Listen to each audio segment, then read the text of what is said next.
Henry, I need you to take a trip down memory lane with me right now. I need you to picture this. Okay. I'm in my parents' house. Okay. It's towards the end of 2021. I've been doing this for a year and a half, 7 days a week, looking into the Epstein case like crazy. And I find out that this guy whose blog on ESPN that I read growing up as a kid, great blog, by the way, had done this investigation into Apollo Global and the connections to Jeffrey Epstein, because I believe there were 2 or 3 NBA teams at the time that had ownership structure that was tied to Apollo. And I go and I look at this. And basically, you had like an intro before all the links to the different chapters, because you had just finished pretty much all of them at that time, or maybe there were still 2 more to come, but there were like 19 or 20 on there. And your intro was like, yo, so look, I was just going to do a quick like 2-parter on this and got crazy, fam. So here it is. And I'm looking at this and there's like 10 likes on it. And I'm like, all right, I mean, were people looking at this, or did they just write it off because the basketball guy wrote it? I'm like, all right, I'm going to give this a look.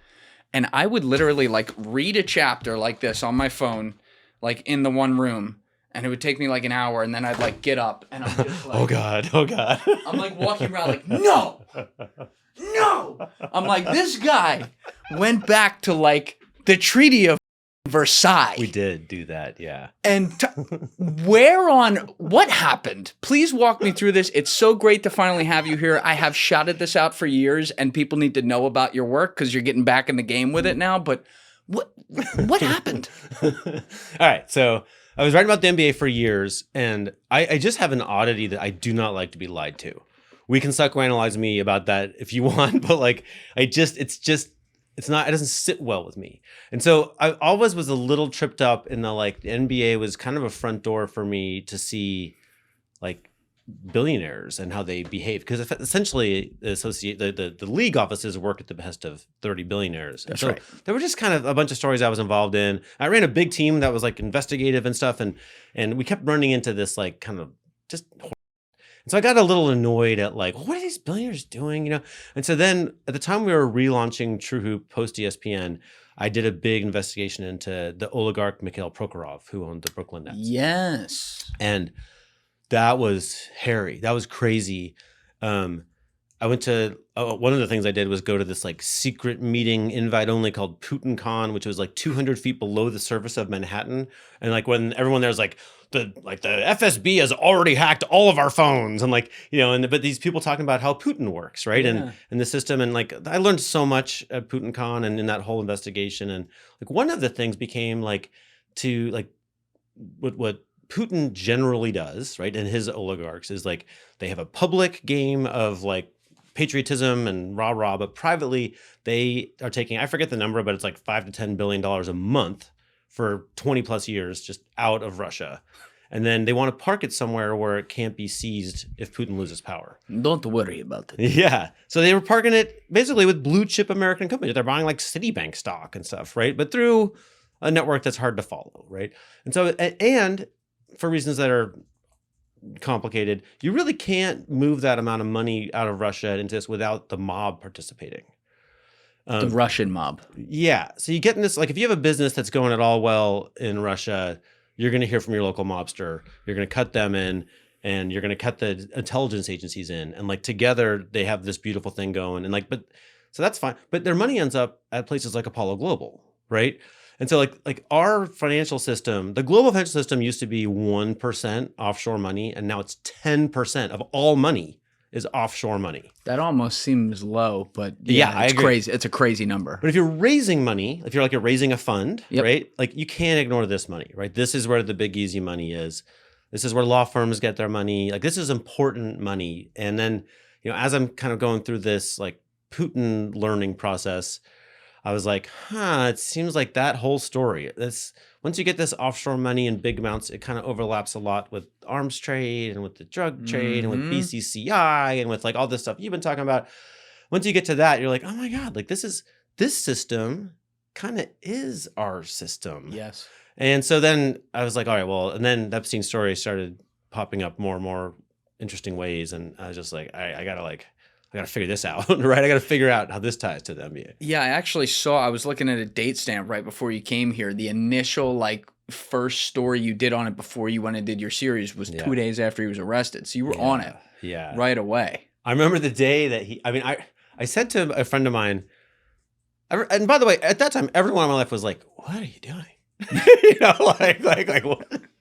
Like what? You write about basketball. Yeah, like Henry. what are you doing? And also just like, I mean, a bunch of people were like, are you gonna get killed? And I'm like, I don't think so. I think I would be like 7th on the list at the highest, right. Maybe much lower. Yeah.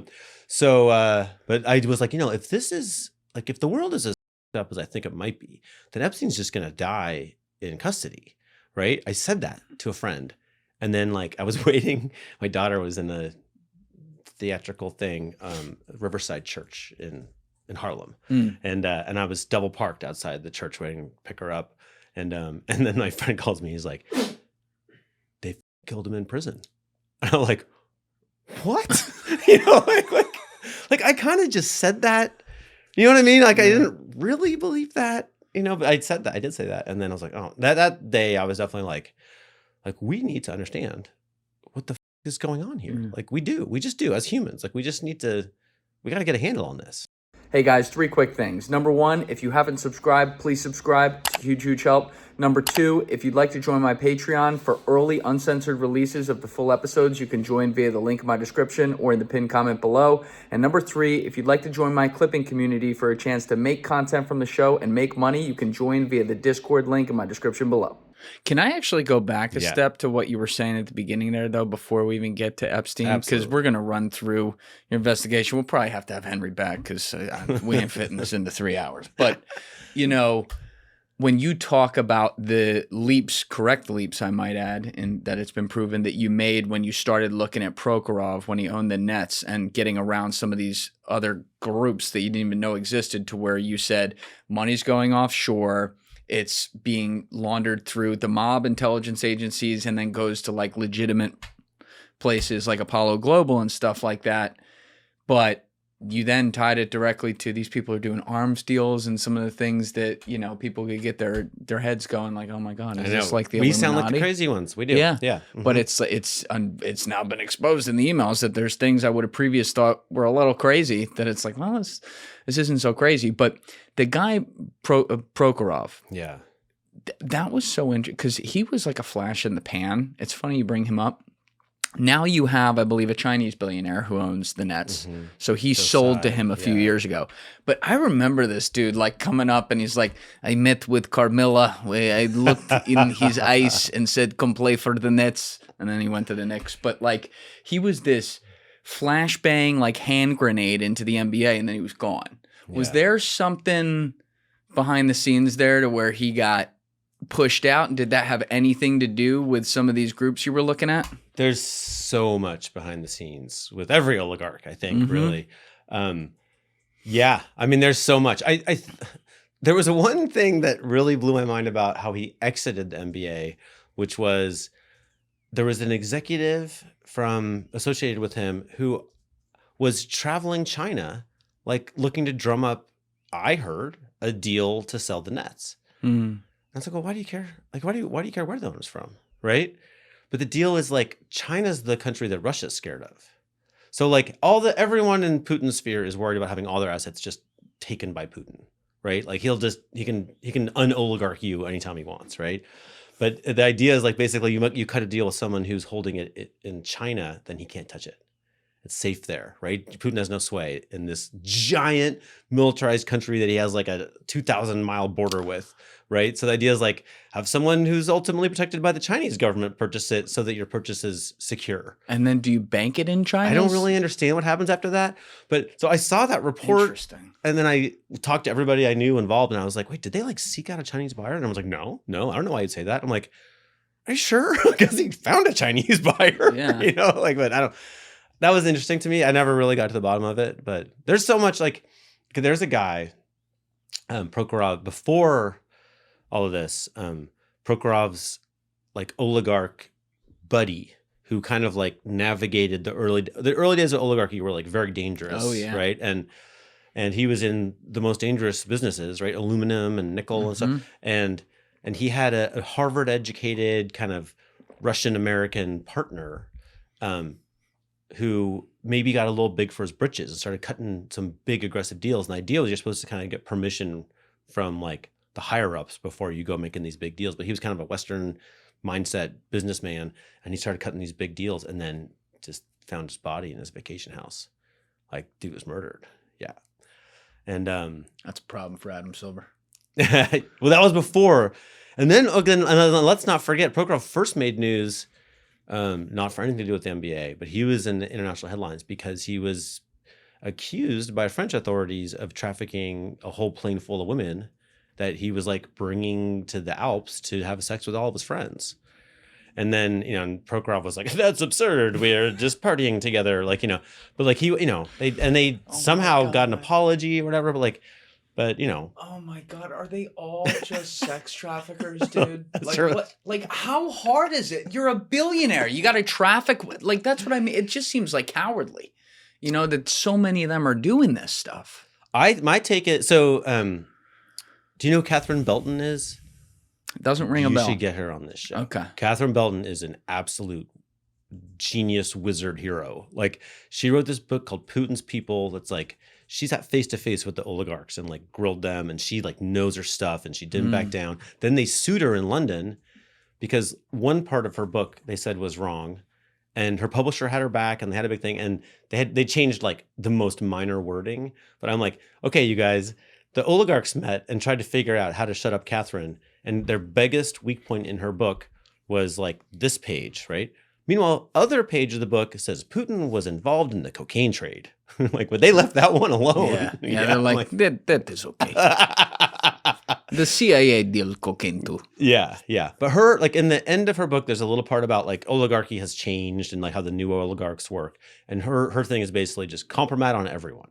Like you don't get to be senior if you're not on video doing something terrible. That's right. Spring is in the air, the weather is warming up, and summer is right around the corner. And I, for one, can't wait to be spending some days at the beach. And you know what I won't have to worry about during those long, hot days at the beach? Body odor. You know why? Because I have Mando. Mando Whole Body Deodorant takes care of exactly what it says it does. Your whole body. Unlike other deodorants that wear off when you sweat after a few hours, with Mando, you put it on at the beginning of the day and you don't worry about it ever again. Their whole body deodorant is also safe to use anywhere on your body. That includes pits, balls, thigh folds, belly buttons, butt cracks, and feet. And we're talking about a product here that was originally created by a doctor who saw firsthand how BO was being misdiagnosed and mistreated. So he invented a deodorant that could block odor all day and control odor for up to 72 hours. And today, Mando has different product options for whatever floats your boat. There's a solid deodorant stick, which is formulated and powered by mandelic acid to stop odor before it starts. And then there's the spray deodorant, which is aluminum-free and ideal for hard-to-reach places. And today, when you go to shopmando.com, you're going to get a deodorant that's clinically proven to control odor better than Old Spice. Some men mask their BO with scents. Mando men get the job done right. Don't mask it. Mando it. Head on over to shopmando.com. That link is in my description below, because for a limited time, our customers are going to get 20% off site-wide using our exclusive code Julian. So use code Julian at shopmando.com for 20% off today. That's shopmando.com. Link in description below. Mando's got you covered with deodorant plus sweat control. Say goodbye to sweat stains and hello to long-lasting freshness. Please support our show and tell them that we sent you.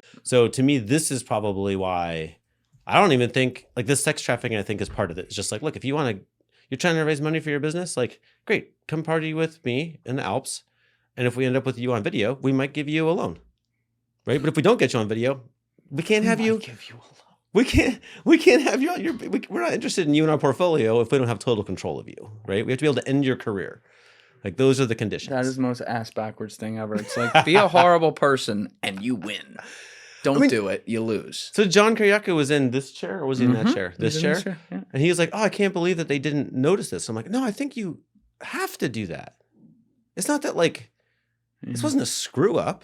You know what I mean? Yeah. Like, this is how you get in the club. It's a criminal organization. And you don't get in by being like, oh, I'm good at business. You know, like you get in by getting on video.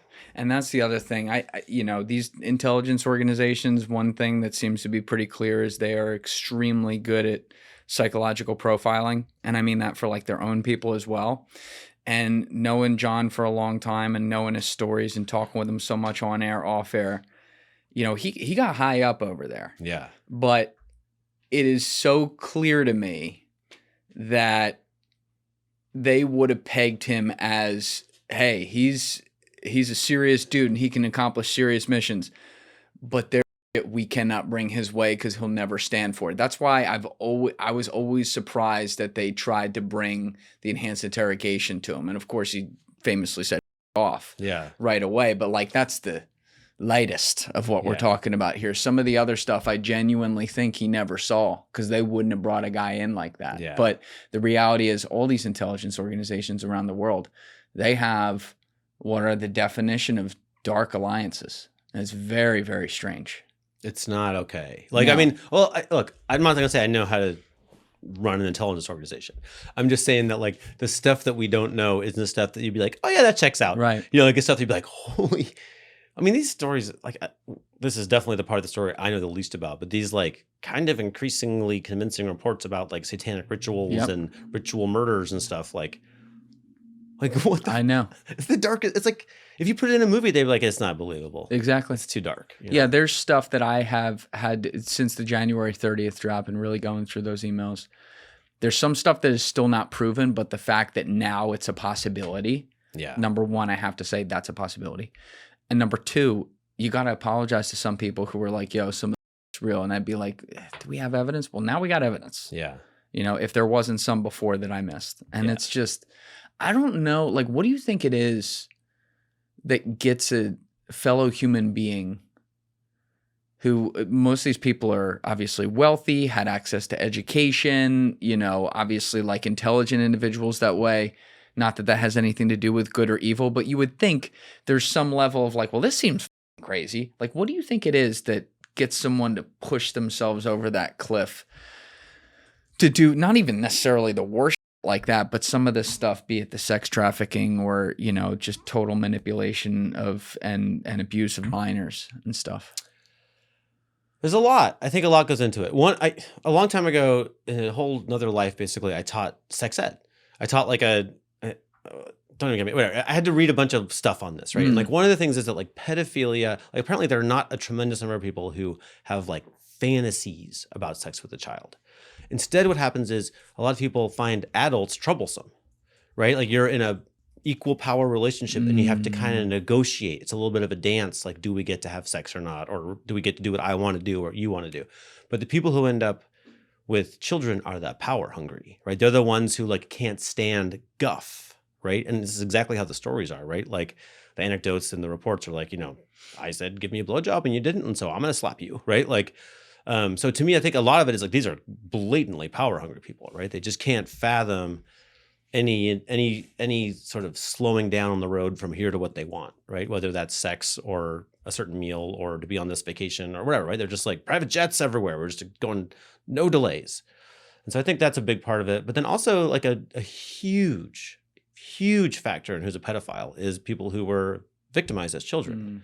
And so in some of these cases, I think it's just, there's like these, this is where it's kind of the European part of the story, I think, where there's like, I do think there are these like, you know, where did I see somebody rolled through just like all of the pedophiles who were around the royal family? Like it's just the ones that we know about is a lot. It's a lot. So what's going on there? Like, I think what's going on there is that it's absolutely the furthest thing from a meritocracy. Your greatest fear in the world is that you would just like open the doors and everyone compete for the job, right?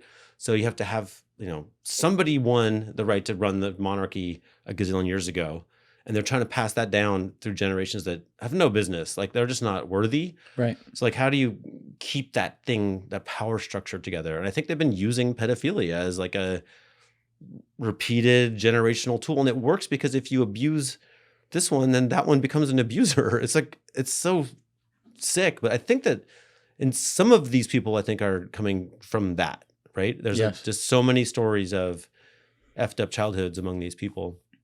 And then I guess there's, I mean, we know the CIA has done a lot of research. I'm sure every intelligence on, you know, how to get people to do what you want. And this is one of the tools that they know about, right? So presumably that's another driver. Yeah. No, I think everything you say there is not crazy, unfortunately. And I think there's something to it. And, you know, we have to now open our minds to some of these possibilities within power structures. And it's not to say, therefore, everyone who's associated with this, or that is therefore guilty, but the air of suspicion around how things work needs to be very, very strong moving forward from society, because now we've seen some sort of lens into it.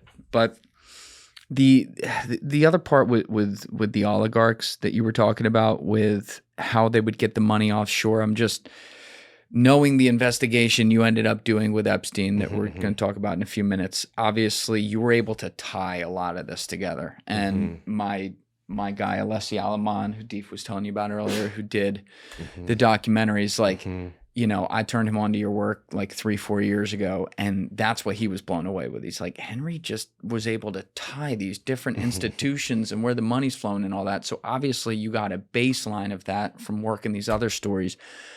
Can you give me, you know, without, I guess, like confidential details or whatever, can you give me some examples of like how that would happen when you describe the money would be moved from the oligarchs through the Russian mob, through intelligence agencies, through like Apollo? Can you just give like an example of that so we have a baseline?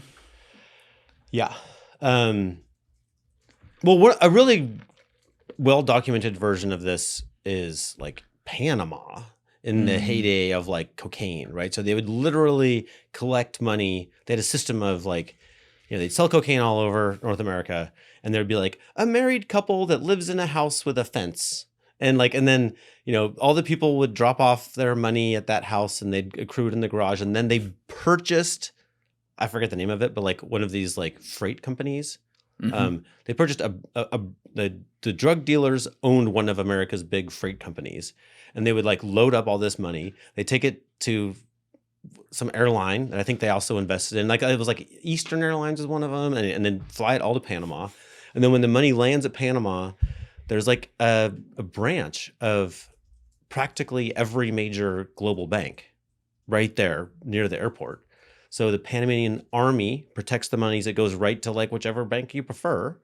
And then it's like, boom, now it's in Citibank, right? Now it's in like whatever major institution, right? And then later we learned that the CIA, like, you know, they were meeting with the people involved all the time, right? So I had someone sitting in the chair who did that.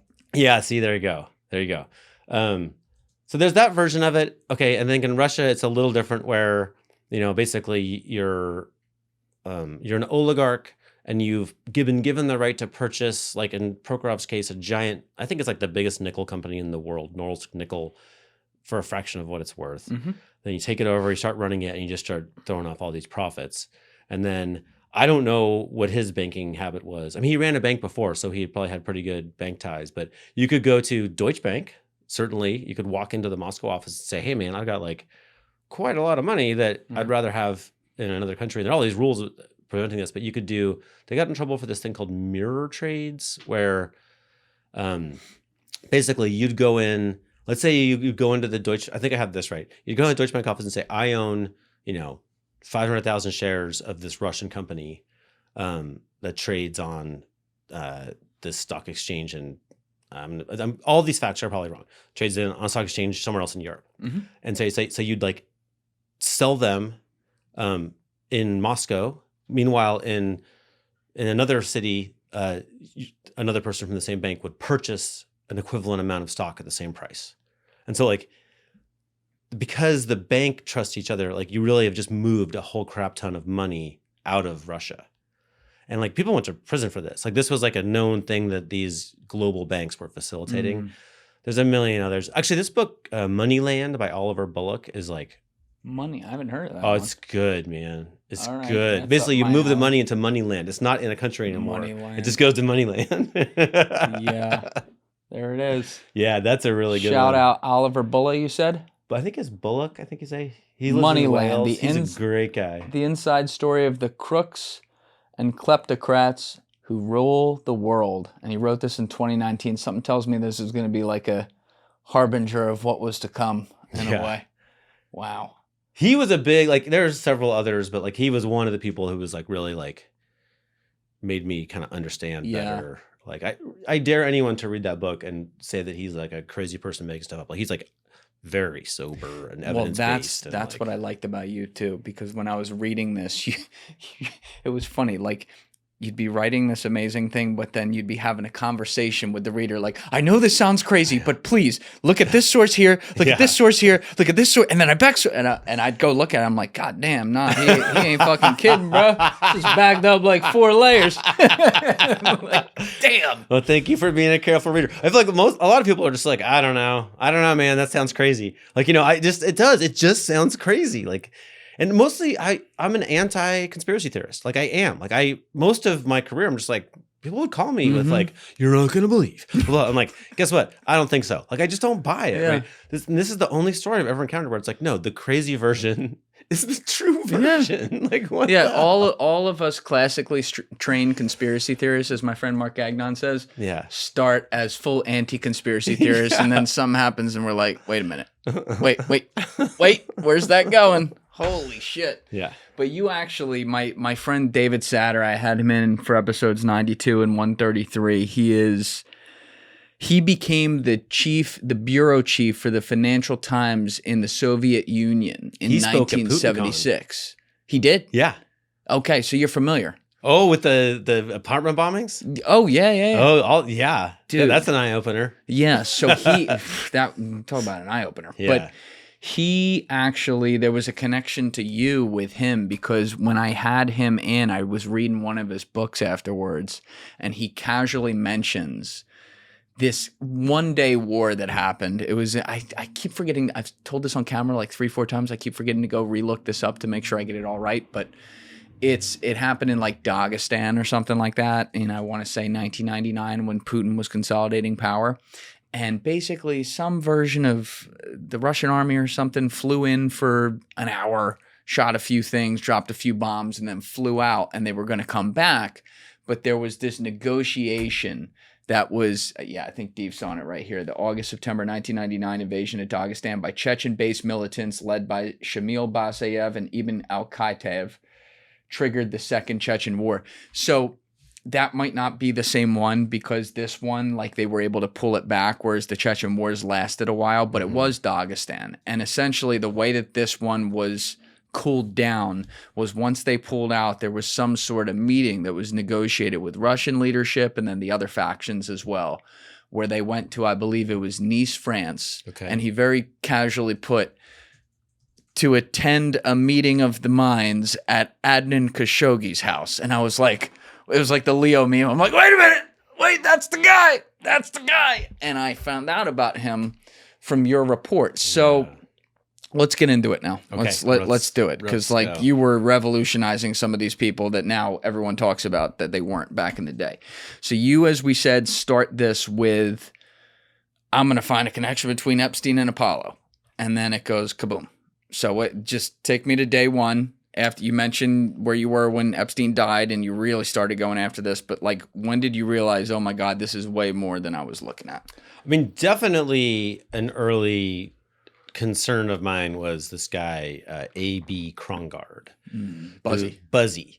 And I'm still blown away. Like, I feel like his name should be in everybody's coverage of the Epstein story all the time. Agreed. And I can't even probably remember off the top of my head all of the ties here, but let's just, to the best of our ability, 100% this guy is a CIA guy. Mm-hmm. And we know that he became, later in his career, he was appointed as the number 3, like the executive director of the CIA, and oversaw like the rendition program. And then he was the person who like gave all the deals to Blackwater. And then Blackwater put him on the board. Then he got in trouble with Congress because like the inspector general who investigated to see if it was crooked was his brother. His Buzzy's brother's nickname is Cookie. And like they put Cookie on the stand to like testify that his brother had nothing to do with Blackwater. And then they figured out during the course of the meeting, his brother had been at Blackwater's annual meeting as a board member. Anyway. Eric Prince is sat in that chair. Oh my God. Yeah. He's one of the... He didn't know any of this stuff, but yeah. He's one of the scariest out there. Well, don't get me started. But this guy, Buzzy, who was definitely in the CIA, and later was on the Apollo board, before all that was the banker who took Microsoft public. Like, he's literally the man who like made Bill Gates rich, who made Steve Ballmer rich, who made Paul Allen rich, and a bunch of other companies too had their IPOs through his company. So, and there's another banker who was like, hey, during that period, he tried to recruit me to the CIA. So I'm like, okay, so I have to believe the most likely thing is that this guy's been in the CIA since college. There's some evidence of that. He kind of had some Nixon ties and stuff early. But so that means Microsoft went public via CIA. And it also means that when Apollo Global, when Leon Black was paying Epstein, Apollo Global had a CIA person on the board, right? And later they had Jay Clayton, who had been a partner at Sullivan and Cromwell, which is kind of like notoriously the CIA's law that's firm. the Dulles' old law firm. Exactly right. Yep. Remember when I had Mike Yeagley in here for episodes 343 and 351? And remember what he said that he used to do, allegedly used to do, and doesn't still do in some ways, but he definitely probably still does, about collecting your data and using it without you realizing it? And remember how he said that there are data brokers who make up one of the largest unseen industries on Earth, who are constantly doing this every day with your data that you don't even know about? Well, yeah, that's kind of a problem. In Mike's case, he was looking at it from a national security perspective. In your case, you're looking at it from a privacy perspective, which is why you need to be using Protect My Data. Data brokers collect and sell your personal information online, but Protect My Data comes in and removes it from 300 plus data broker sites to reduce spam, scams, and identity theft. And if you don't think it could happen to you, well, last year Americans lost an estimated $196 billion to fraud, which means there's also probably a lot we don't even know about, Steve. And no, we're not just talking about the daycares in Minneapolis. It's far beyond that. There's even estimates that up to 278 million people in the United States last year had their data compromised. This can include sensitive information like your name, number, home address, and income, and it's all happening without you even realizing it. So take back control of your privacy today. Visit protectmydata.com, link in my description below, and use code Julian to get 30% off all annual plans and remove your information from data broker databases. That's protectmydata.com, link in description below, promo code Julian. So to me, I'm like, well, this is like kind of a big, like, there's no way to just tell myself that there's nothing going on here when like this guy is in the middle of it all. So then I tried to like figure out, like, well, in the middle of what? Yeah. We're still doing that, still not totally didn't nail that yet. You never get it fully untangled. No. You never get it fully untangled. But so you were essentially, again, starting with the ownership, and then almost, I'm trying to picture you doing this. You're like, okay, let's draw Apollo Global here in the middle, Epstein right here in the middle with them. We'll leave Epstein right there. And you're like, okay, who are the people on their board? Ooh, Buzzy Krongard, who's he? And then you're going like this. Yeah. And creating all these new decision trees of like, oh, he's connected to this guy and that guy. How do you put that all together and bring that back to Epstein? Well, so pretty quickly, I'm trying to remember this time too. It got to Michael Milken, Drexel, Burnham, Lambert. Oh, was like please explain this to people. Yeah. Okay. So everybody at Apollo was born out of the explosion of Drexel, Burnham, Lambert. So Yes. it's not, you don't have to take my word for it that this is a continuation of that. So Michael Milken was a trader at a big, Drexel, Burnham, Lambert is a big New York City based investment bank, I guess. Mm-hmm. But for some reason, he convinced them that he should move his operation to Beverly Hills. Weird. And then they brought in like a bunch of billionaires who had felt rejected by the other banks, right? So they had like questionable money. Some of them kind of blatantly had mob ties. Some of them were, we should talk about Ivan Boesky. Let's not forget that. Okay. Ivan Boesky is very important. We'll pull up his Wikipedia. Well, let's do that right now. Ivan Boesky is a great example. Ivan Boesky talked to Michael Milken every day. They would get up, Michael Milken got up early, and they talked every day. It's also kind of, by the way, like you say the Beverly Hills thing is nuts. Like, why would you do that? It's also not to say there aren't some big asset management firms, like I believe PIMCO and some other ones that are based out of the West Coast. But you got to remember, market opens here in the U.S. at 9:30 Eastern. So these guys, you're 3 hours behind out there, and you're in an industry that's like you're supposed to be getting ready for the market at 7 a.m. They're getting ready at 4 a.m. You know, it doesn't make sense. But there are the headquarters of giant arms companies, and there are lots of beautiful women. Well, and they would have these parties. Boski took a header last year. Yeah, he did. Yeah. All right. So okay. This guy, every single Rocky turnover has like more interesting things. But okay, so Ivan Boesky was about as close as anyone got to Michael Milken. And he was a funnel. He had a bunch of money from before, which was very eyebrow raising how he got rich. But he was from, I don't think it would be a stretch to say possibly a mob family in the Midwest. His dad owned like strip clubs. Right. Then he went to college and he, this is interesting. I think it's been removed from Wikipedia, but after college, he went to Iran because he had a great Iranian friend from high school. I think from high school. And he lived this is in the 60s? Yeah, I think so. He lived in Iran for a while. And then he came back and then he got a pretty nice job in New York for the Rothschilds. Yeah, LF Rothschild. There it is. I don't think he ever graduated from college, but the Rothschilds were like, oh, he seems like a great guy. Listen, they're really good at spotting talent that was overlooked. So then he has all this money that from all these crazy investments he makes. Oh, did you see this, by the way, Henry? Like, you're spot on. Although he lacked an undergraduate degree, he was admitted to Detroit College of Law, now Michigan State University of Law, and graduated from law. How do you... Yeah. You don't get a law. Maybe you do, and I'm like fucked up right now. But I'm not aware of anybody else doing that. Yeah. And I understand he also, maybe it says here, but he gave a bunch of money to Harvard later. And so they kind of like they knew how to pick him. He had the ability to say something that Harvard-y that sounded like maybe he went to Harvard, but he didn't go to any of those schools. Yeah. But so then he so he has all this Iranian connections, and it's a ton of unexplained money. Okay, then I've not looked into this, but Whitney Webb, who I think as far as I can tell, she's a genius. Like maybe it's hard to verify almost anything she says, but I think she's dead on. But she's like, oh, well, the CIA was moving all this money through Iran, especially after Iran-Contra. There's also a bunch of that's later, but reports of Ari Ben Menashe was saying that basically the Israelis made all this money and they had to bring it through Iran. So anyway, a whole bunch of money came from Iran from this guy into Michael Milken's big pot of investor money.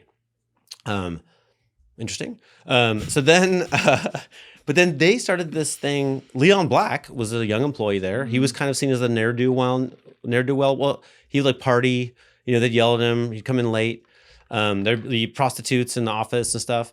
And but his dad had friends who were all investors in Drexel, Burnham, Lambert. His dad, Eli Black, had purchased United Fruit, which was famously the CIA company, and then jumped or was pushed from the 44th floor of what was then called the Pan Am building. Was it now? It's called. I think he did jump. I think he had really fucked up. That's when I actually think he committed. I mean, maybe he was pushed. Yeah. Maybe. I don't know. Rule it out. I don't know. He's not. Well, he didn't. It didn't turn out well. It did not turn out well. Yeah. It's the MetLife building. Now it's MetLife, but it was the Pan Am building at the time. Yeah. Deep's like, I walk there every day. Well, look up, So Black, I didn't know that though. Leon Black was a ne'er-do-well, considered a little bit of a fuck up. Yeah, he was a little bit of a fuck up, and somehow that guy, I think his name is Jesse Kornbluth, the journalist who's written a lot. Jesse Kornbluth wrote this thing that I think everyone should think about more, which is that, according to him, Epstein targeted Leon Black back then. And was courting Leon Black. There was something about Leon Black that was especially attractive to Epstein back then. I guess this would be the 80s. Yeah, I gotta guess. So then Milken was...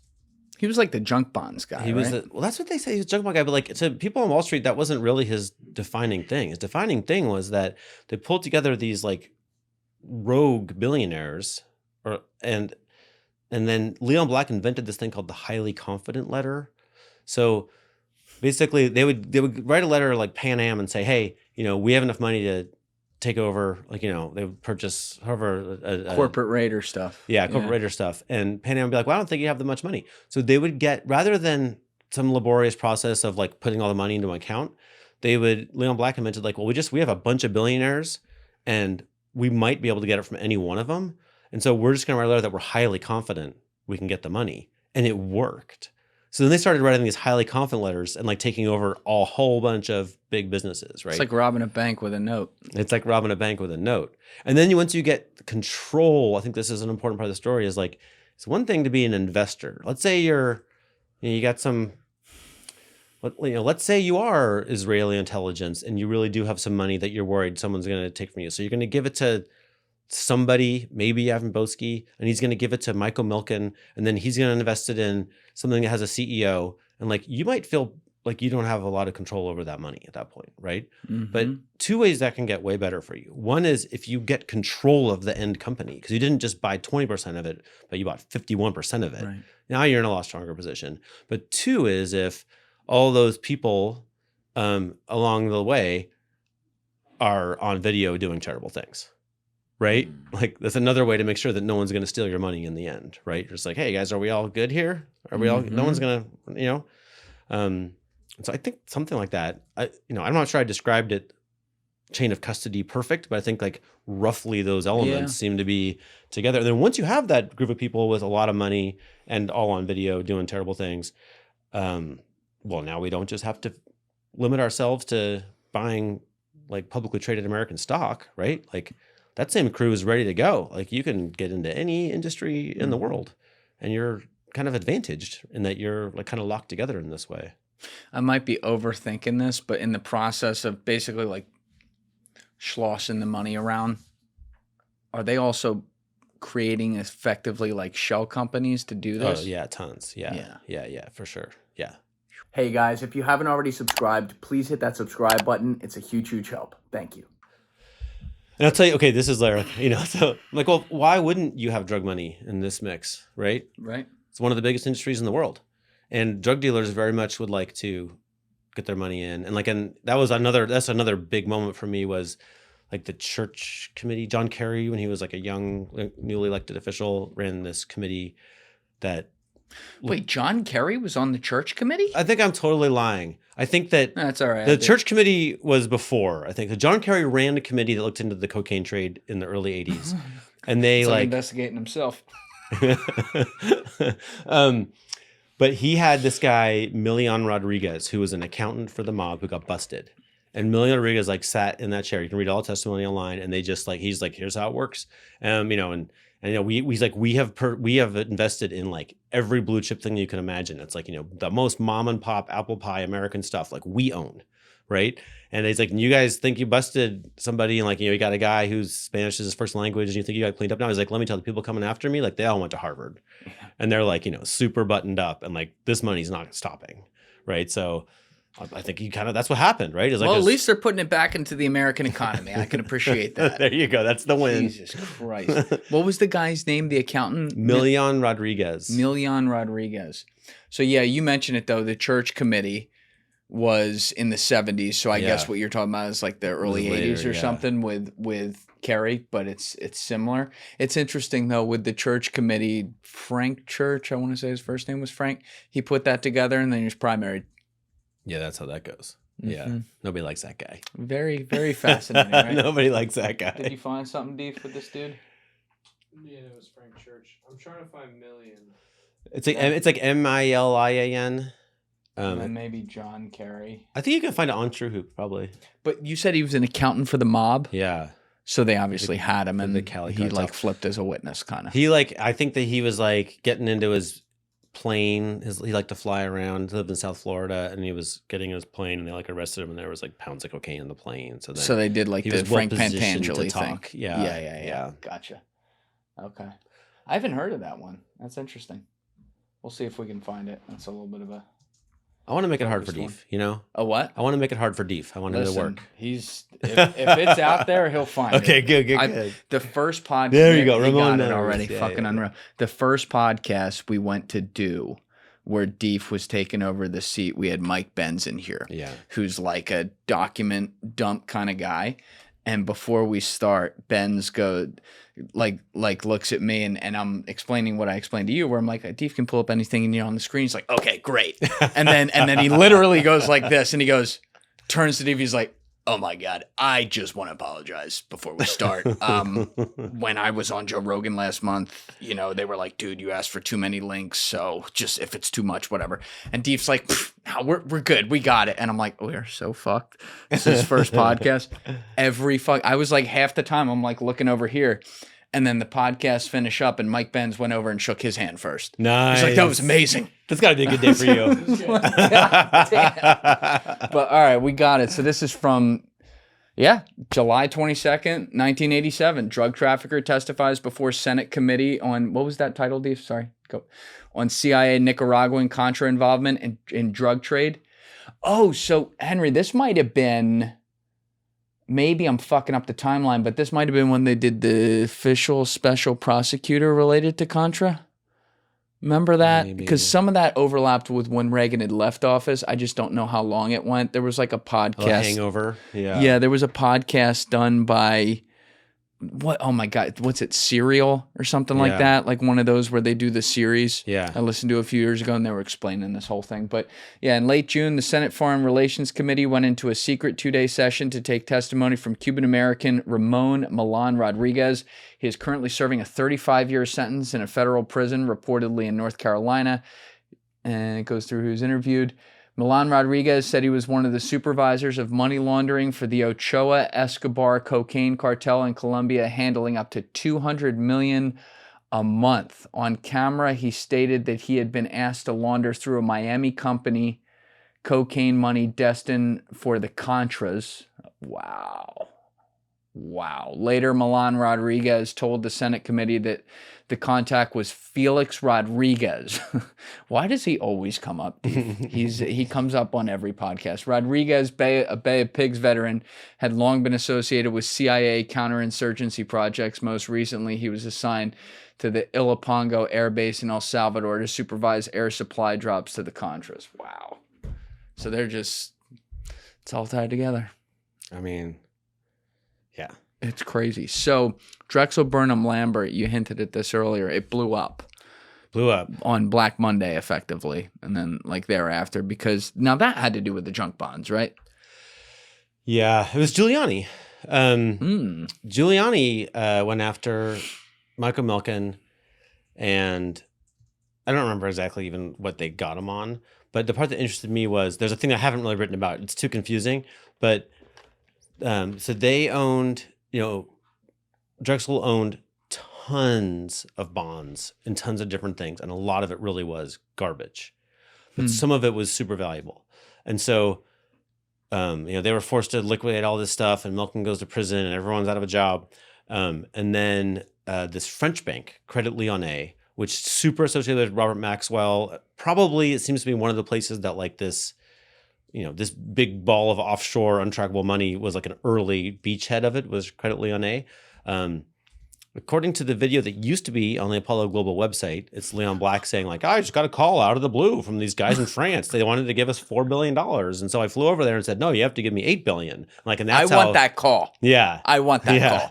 But that's how Apollo was founded. And then what they don't put on the video in the Apollo website is that in the aftermath, they basically snapped up a lot of the assets that Milken used to own, because Leon Black knew kind of which ones were the good ones. Right, so he bought them low. But then there was like a massive investigation of whatever happened there, and he was maybe going to get in real trouble. And I can find it. I have some notes on it somewhere, but the people who were the investigators of that, and this is back at the founding of Apollo, were like they're livid still, right? Like they were like they found bad evidence of bad stuff happening. They did not get to seek justice. Are you getting at like some sort of insider trading type stuff or worse? I don't even know. It was more just like there's all these arcane rules around like, what you have to disclose in the investment community, and my eyes like gloss over at that part. Right. That's where the part I'm like, I'm a basketball writer.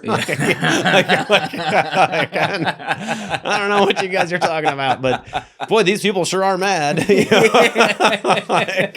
awesome.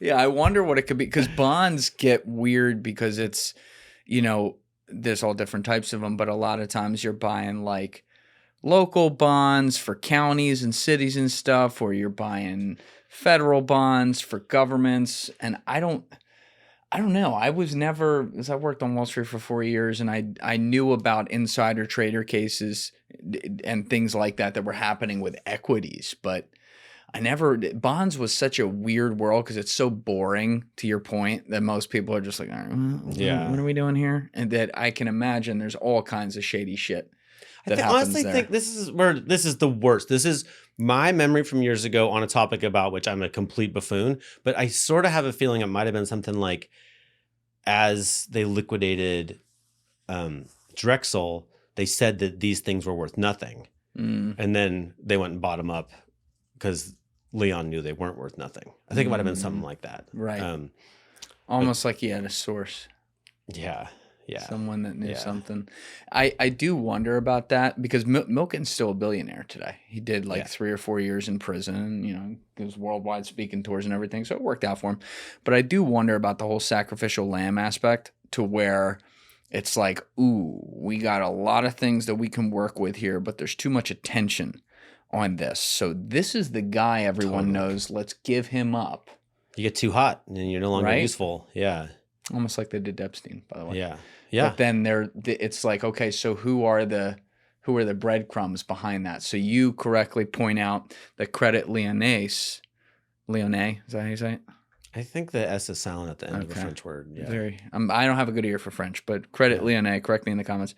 They call him up out of the blue and say, we'll give you $4 billion or something like that. And you mentioned that they were connected to Robert Maxwell, Guylain's father. So he had been doing his banking there for his companies for years? So it's very confusing what he was doing, but I think that started to make sense for me when I read, I want to say Craig Unger. Have you read any Craig Unger? Mm-mm. Craig Unger is a baller. Like he's a no-joke journalist. He's written about a lot of the stuff that's in and around this story, but I think it was Craig Unger who had a story about Robert Maxwell helping Russian, like the KGB basically was like the Soviet Union's going to break up. And we might lose the nation, but we don't want to lose the KGB. So we're going to offshore all this money, put it aside, keep it safe, and then Russia can do whatever it does, and then we'll bring the money back. And Robert Maxwell apparently created like 600 companies to like hold all this money outside of Russia, outside of the Soviet Union, right? And so I think about that. And now during the same period, when Credit Lyonnais was lending out all this money in a crazy way to Apollo, they were also lending it to other companies. Adidas was one. But the biggest creditor was Robert Maxwell. And another one was Steve fucking Bannon. Steve Bannon got Credit Lyonnais money and moved his investment operation to Beverly Hills during the same period. And imagine that. I know.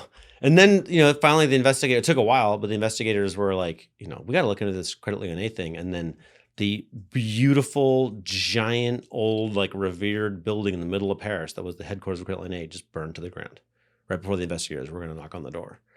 And so we're never going to know what happened to Credit Lyonnais. Was there a good investigation into that burning? I don't think there was. There were people did go to prison, like not for the burning, but for running Credit Lyonnais in a fraudulent way. Like the executives did get in trouble, but $20 billion never found it.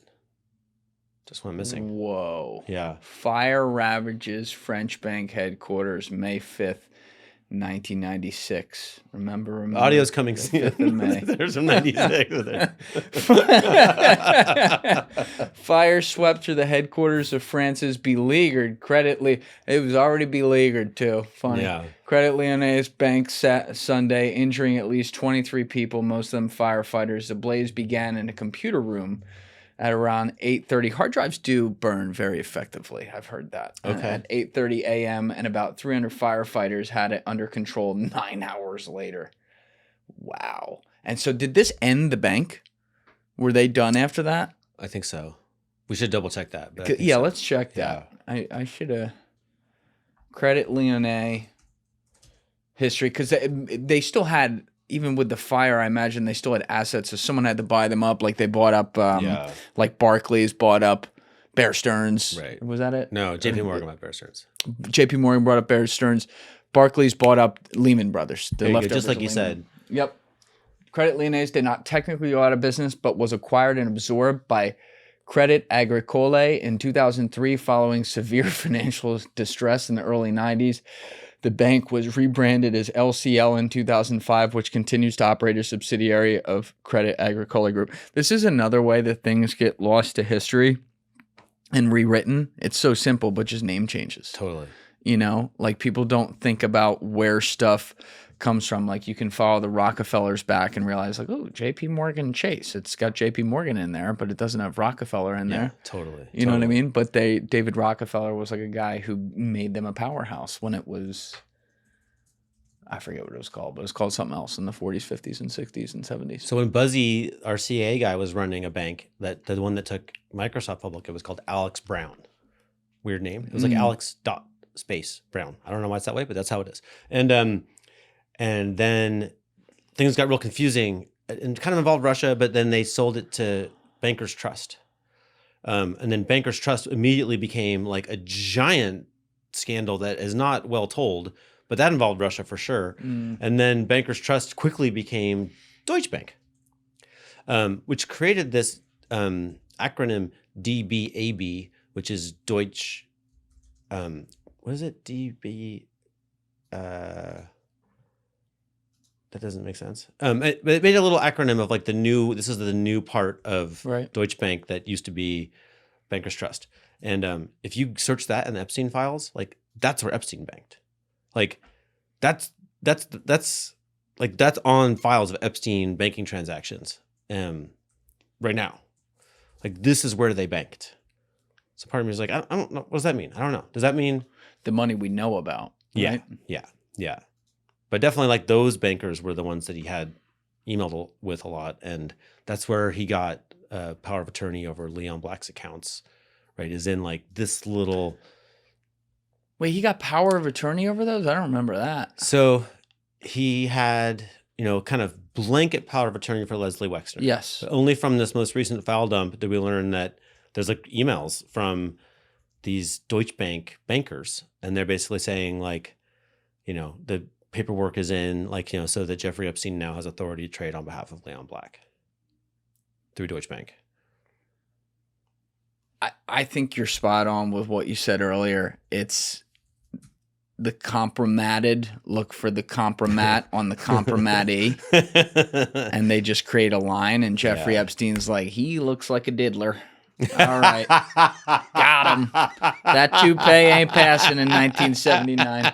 I do want to play with Leon Black's toupee, like toss it around, but that's wow. I just learned a scandalous thing today that seems like something I should have known before, but apparently the redactions are not so great in some of these horrible pictures, which I frankly haven't looked up very much. Horrible. But apparently the Leon Black's penis is unredacted. I didn't want to know that. That was the facts, man. I don't want to see that. He is accused, and I have to say accused, of some heinous things.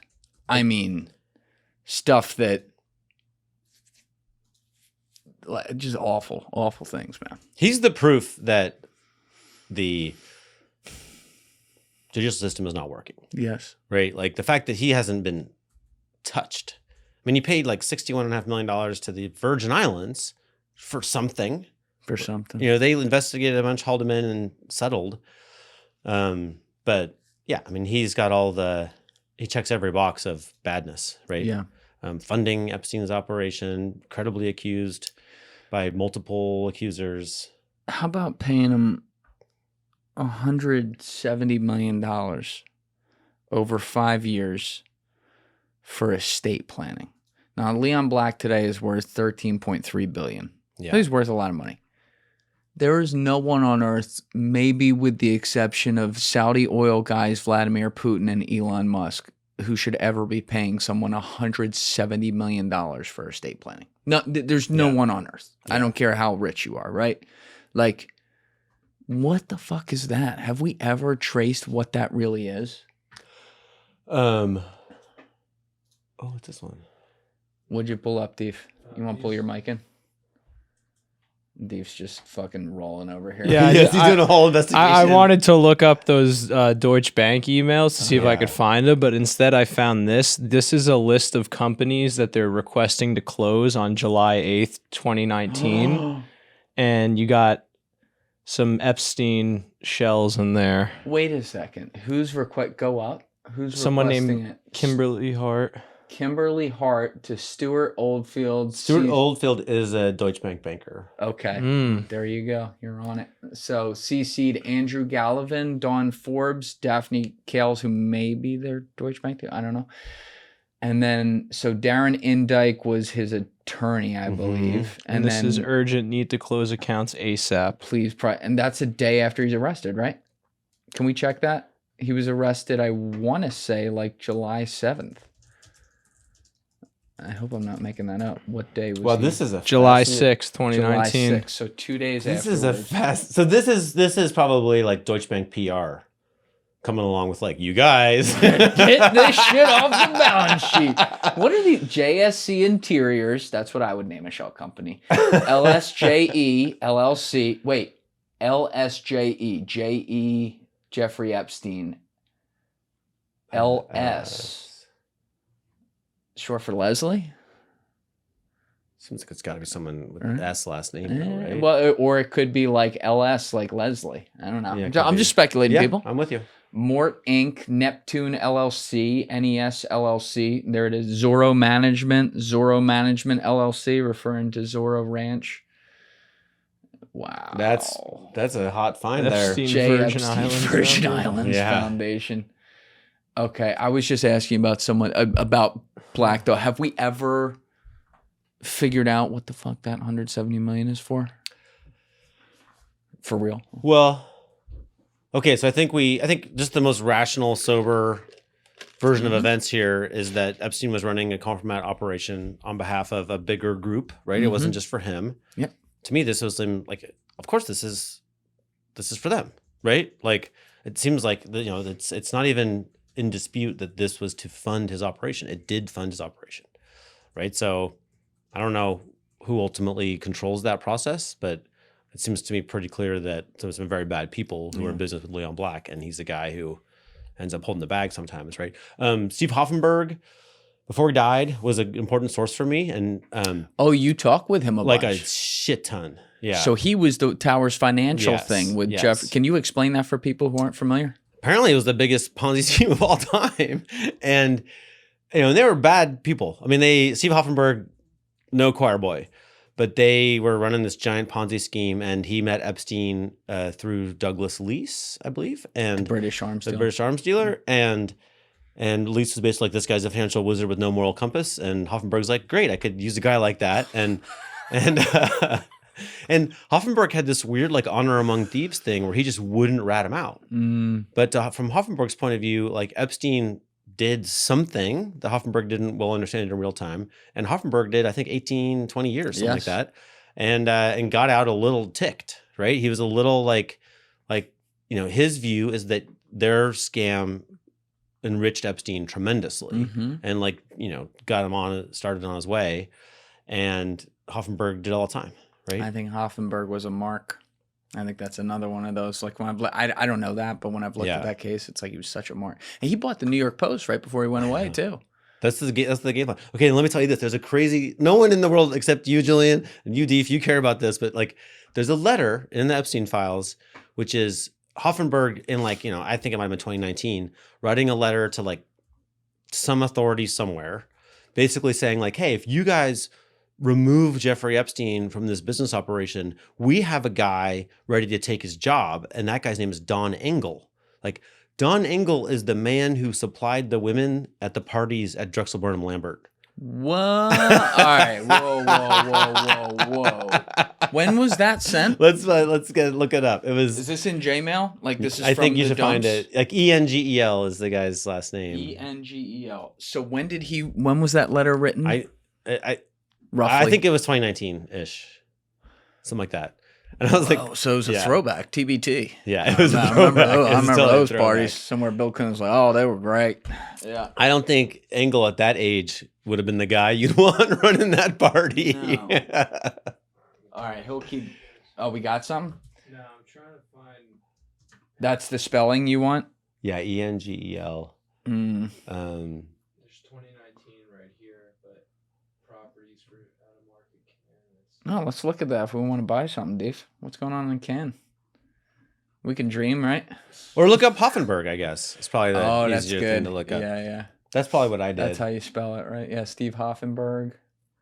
So he was still coordinating with Epstein in 2015. No, not with Epstein. He was. Why is he on emails with that's a Leslie good Groff? question. Can we hit that Leslie Groff one, Yeah, January 22nd, 2015? Steve Hoffenberg left me a 2-minute message. Go fuck yourself, Jeff. He is going on and on about how he can help you. Has feds lined up, your banks lined up, Brad Edwards lined up, Brad Edwards being the victim's attorney. He says I should be careful as well. I saved the message if you... Wow, what a find. That's a wild email. Hoffenberg is an interesting guy, man. Like he really got super excited about what I was doing, and he was like really wanting, because he was like it's the biggest financial crime of all time, and everyone's talking about sex. He's like, but it's just it's a mistake, right? And so he was trying to help me, but he like every third call, he was like, what I need you to do is like go raise like $4 million and we'll split it, and then we'll like make a documentary. And I'm like, dude, I'm not like. Well, he's dead now. So quote Bill Gates. Well, he's dead. So that's not happening. So I don't know. Don't work out.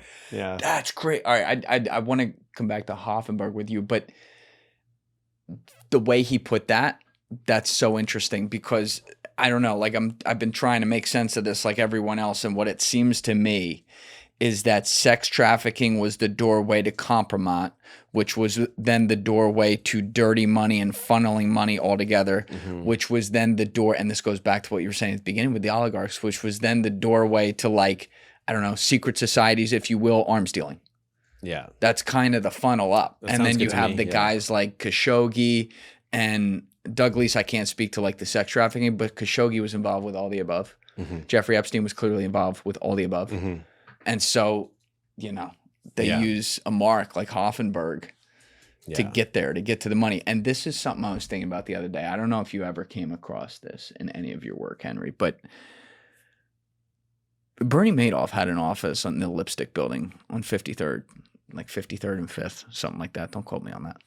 Third. Yeah, between 2nd and 3rd, something like that. So there's no connections between Bernie Madoff and Jeffrey Epstein. I've never been able to find one yet. Yeah. They ran in the same elite New York City circles for the better part of at least 2 decades. That's very interesting to me that you can't find anything connecting the two of them. Oh, like it was managed? Is that what you're saying? I'm not saying that they worked together. I'm saying that there could have been some sort of like, they both have a job to do. Yeah. I'm also interested in these like just super audacious criminals, right? Like, we mentioned Eric Prince, right? Eric Prince went to the Senate Intelligence Committee and basically just told him to fuck off. Like, I mean, he was like scoffing that he would have to answer their questions. You know why? I would like to know why. Because they, I'll take his side on this. They committed a crime and they didn't pay for it. They outed him as a knock. Oh, okay. So the head of CIA, Leon Panetta, went to the same Senate Intelligence Committee.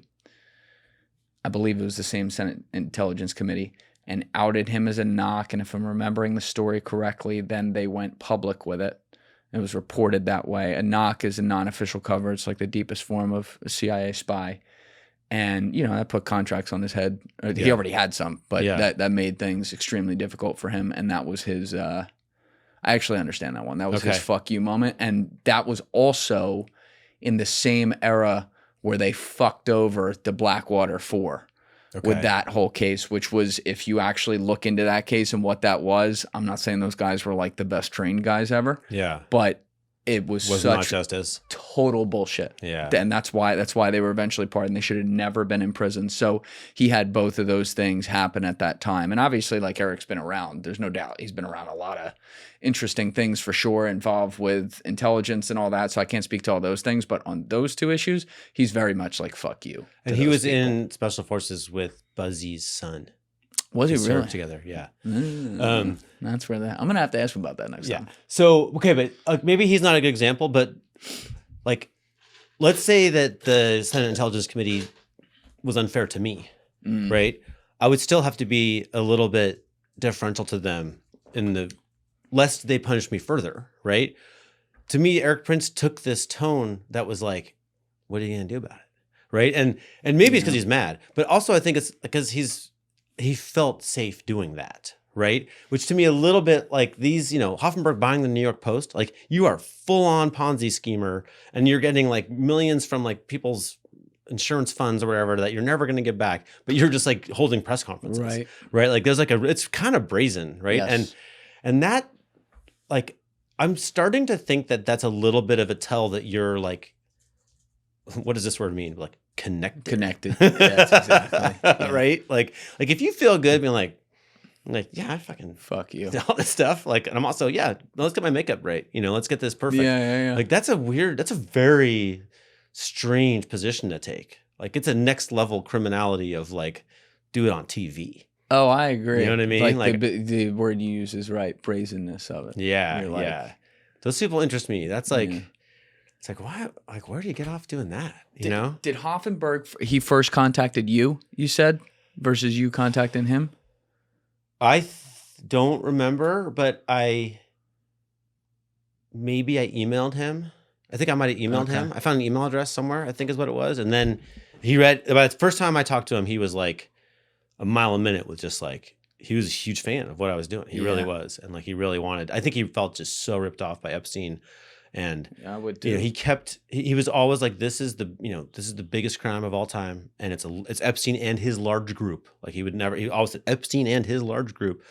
And at one point I was looking at these SEC filings of like the 3 Apollo founders have had accounts that when they were principals of Apollo, their personal accounts have to be disclosed publicly, right? So this is Black, Harris, and who's the Rowan, third? who runs Apollo now, Mark Rowan. And it's BRH Holdings. Epstein is in the files emailing Leon Black saying this is by far your biggest asset. There was the BRH agreement. So the agreement has many parts, but like one of the accounts you could see in SEC filings really clearly was in the Caribbean, I forget which country, and it's $10 billion just sitting in an account. And I mentioned this, I had a lot of questions for Steve Hoffenberg, some of which were about like crime, some of which were just about like Wall Street, because I just like didn't know how these things work, but he knows a lot about it. But he was like, yeah, that's the bag. He's like, this is not, they didn't start this, right? This has been going on. This is a decades old crime. And just like, that's where the money is now, but it's like, they didn't start with them.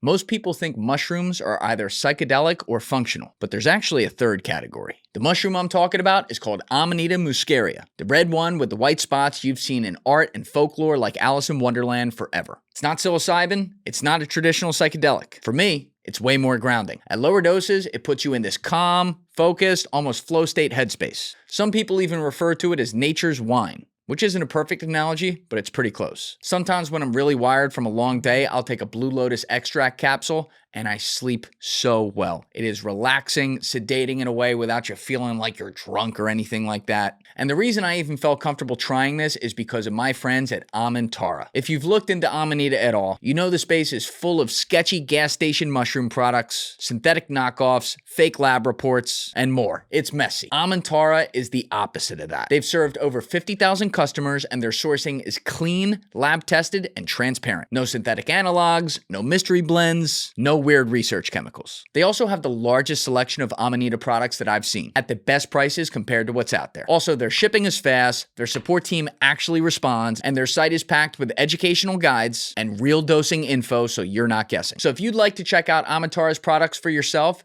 you can go to www.amantara.com/go/Julian. That link is in my description below, and use code JD22 for 22% off your first order. Once again, that's www.amantara.com/go/Julian. Link in my description below. Use code JD22 at checkout for 22% off your order.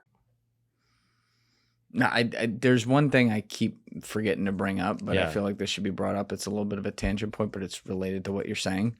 You mentioned those three founders of Apollo, so Black, Rowan, and Harris. Obviously, Harris has owned my Sixers for the last fucking 15 years, which is 14 and a half years too many, so please sell the team. But he is in these files, which is a bad look, and he knows Jeffrey Epstein, and he's meeting with him and met with him at his Manhattan townhouse and all that.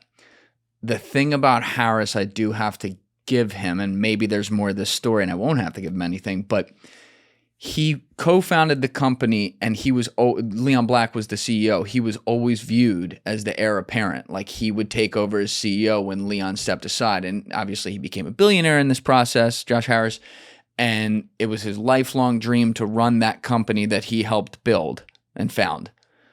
And after the Epstein stuff started coming out in 2019 internally at Apollo, he took a stand and told Leon Black, you got to fucking step down. This is bullshit. And as a result, was pushed out of the company, which he aspired and dreamed to always lead.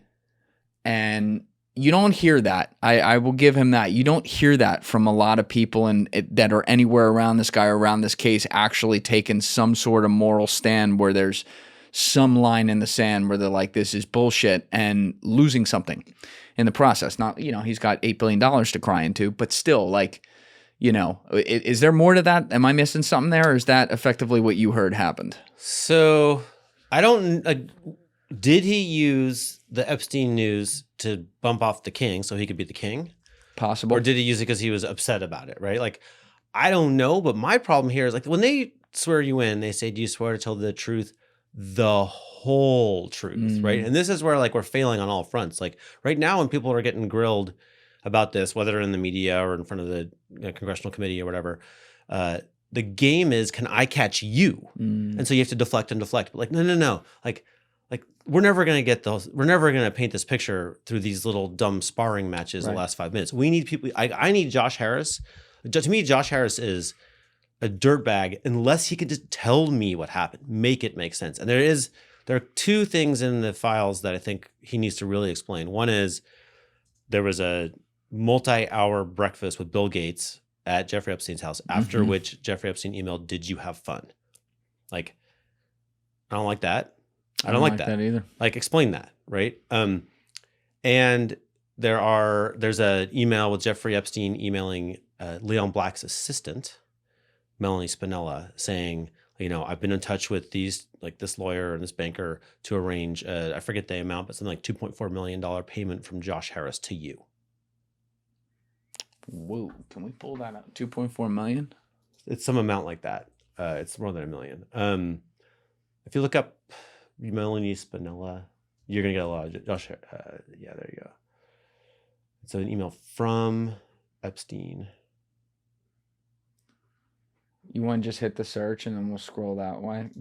I saw that was the breakfast one.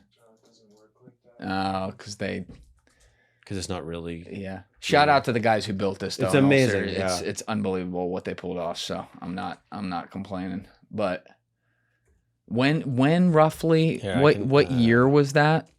Hold on. It's on Troop. Let me find it really fast. It's long after his conviction, obviously. Let's see what we got here. See, there I am giving credit to someone. Someone else I don't want to give credit to. Terrible owner. You found it, Deef? Can you just look up 2.4? It's 2014, June 10th, 2014. Okay. There it is. All right, so this is from Your True Hoop Substack, which, by the way, we're going to have Henry's blog linked down below. Everyone go join. It's great. You're going to get all this information. And basically walk around like young Julian. Yes. Basically, the original 21 chapter report, and that is what it is effectively like a 400-page book. It's incredible. That's quite a lot. All right. So Melanie Spinella, Tuesday, June 10th, 2014. I remember where I was that day. That's crazy. You do? Do you have one of those memories? Yeah.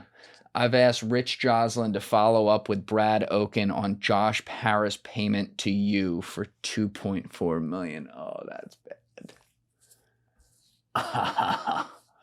Now, do you think that is it? Maybe I'm because I don't know much about what you mentioned, but the BRH thing, was he hired as an advisor for that?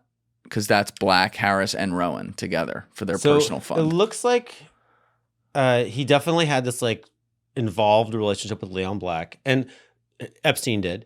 And honestly, to Epstein's credit, like, well, I think that the tax advisor explanation makes no sense at that price. But like, from the files, I'm also impressed that like Epstein did a lot of tax work for Leon Black, like he really did, and maybe it was worth a lot. Doesn't mean that no one else could have done that for a fraction of the price, but. And then it definitely looks like Epstein tried to get the other two partners in on the similar. He tried to get billionaires to sign over their stuff to him, right? He definitely did that. And to Josh Harris's credit, it looks like Epstein really pushed hard, and Harris, like, I mean, I think rebuffed him mostly, but there's still some emails that are a little. I mean, they went through a lot of emailing about things that might have been investments. It's hard to tell. So anyway, but I think it's this text is outside of any sense of like the rest of the chain. Right. Here. Like maybe it's an Epstein move to just have like this is going to sound speculative as hell because it is. But like, let's say Leon Black needed to pay her $2.4 million. Like that's a bad bank record to have. You know what I mean? Let's say Leon Black what? I missed the part of that. But let's say for some reason Leon Black needed to up his assistant salary significantly. I don't know why. Like you can't have an Apollo Global check or a Leon. You know what I mean? Like maybe Epstein's the kind of guy who can facilitate. Like, hey, why don't we just have it come from Josh? You know. And Harris he's a good mark too because he's got a face that could stop a clock. So you can. Sorry, he just does.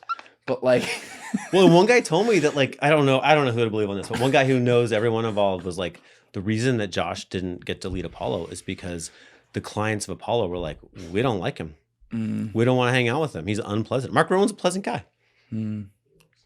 He's very Harris, and that's just he's so distant too. That's why like in Philly they kind of hated him right away. Like he didn't have any basic understanding of like what it's about. I mean, you've covered the NBA a long time, so you know how like Philadelphia fans are. It is like we live for that shit. We live for our teams and everything. And when you're the guy who still lives up in New York, the Ivy Leaguer coming down and running it like a business purely, and he would land his helicopter in the middle of like some kid's soccer field to make it to a game, and they'd have to like clear the game.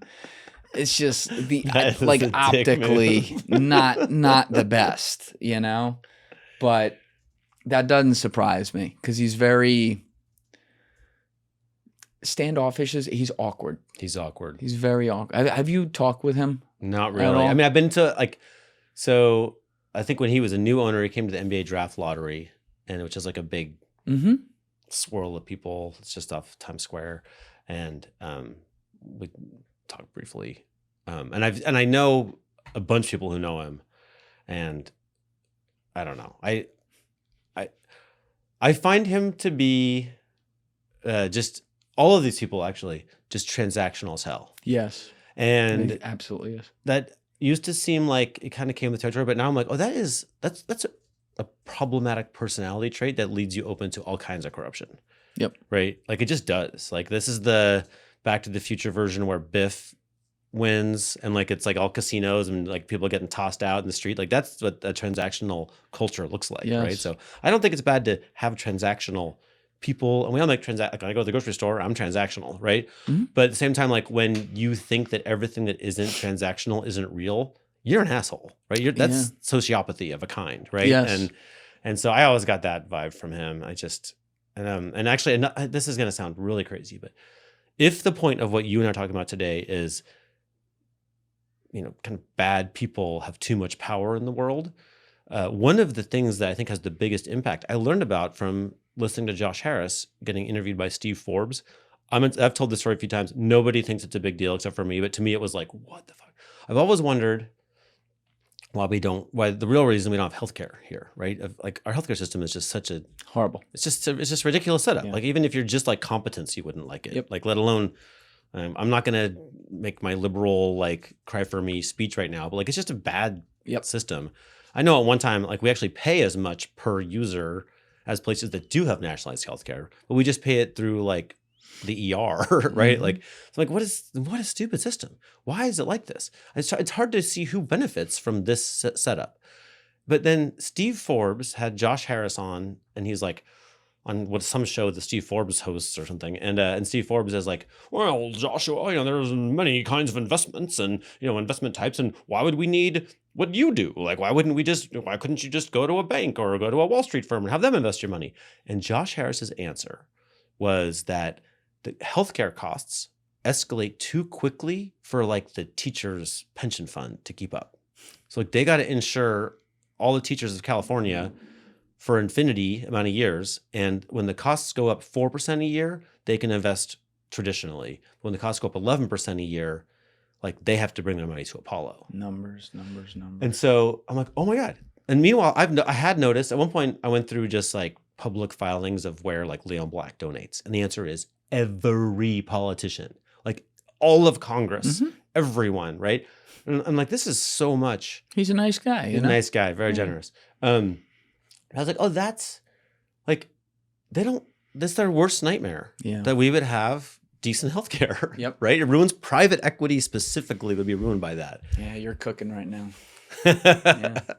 No, because it relates to exactly what you're saying with a guy like Josh Harris. I completely agree. He's a transactional individual. And there's something that happens in people who I guess are just motivated by having a bigger number today than they did yesterday. And that's all they care about. Where people, before you even get to some of the fucking horrible crimes that some of these people then end up doing, assume they don't for a second. I'm saying just people that are purely transactional. They start to view people as not people. And that's another thing. Like Michael Rubin, when he was on the ownership team with the Sixers, he at least was like a public guy and whatever. And there's a lot of people who don't like Michael Rubin because they think he's like kind of weird or whatever. But like he knew how to talk to the people, and he always had to clean up. He was like the 10% owner of the Sixers. He always had to clean up Josh Harris's messes. Beginning of the pandemic, he was like the first owner to like cut all the staff of the Sixers, and then Michael Rubin and Joel Embiid came in, and they're like, all right, we'll let the employees of the fucking company pay the other employees because the owner's not doing it. It's kind of fucked, man. It's really fucked. It's extraordinary. I mean, like it's a kind of mental disease, right? Yes. So I'm like, I don't hate you for having mental disease, but I don't think you should be in charge. Yes. Like I don't think politicians should answer to you. Yep. Dave Chappelle had a great bit on one of his Saturday Night Live stand-ups, like when he was doing the opener. Maybe it was a couple years ago, 2-3 years ago, something like that. But he was talking about the phenomenon of like why Trump rose up. And I'll get it wrong. He delivered it so perfectly.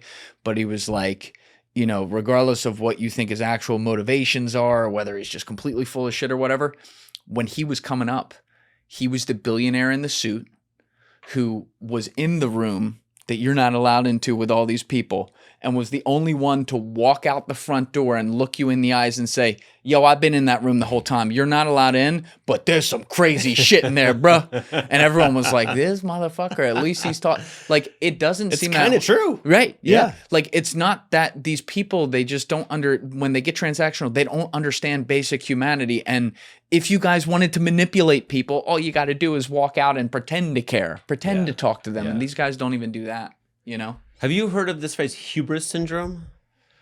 Like the word hubris, like Yeah. for pride? No. So, what's the name? There's a book called The Hour Between Dog and Wolf.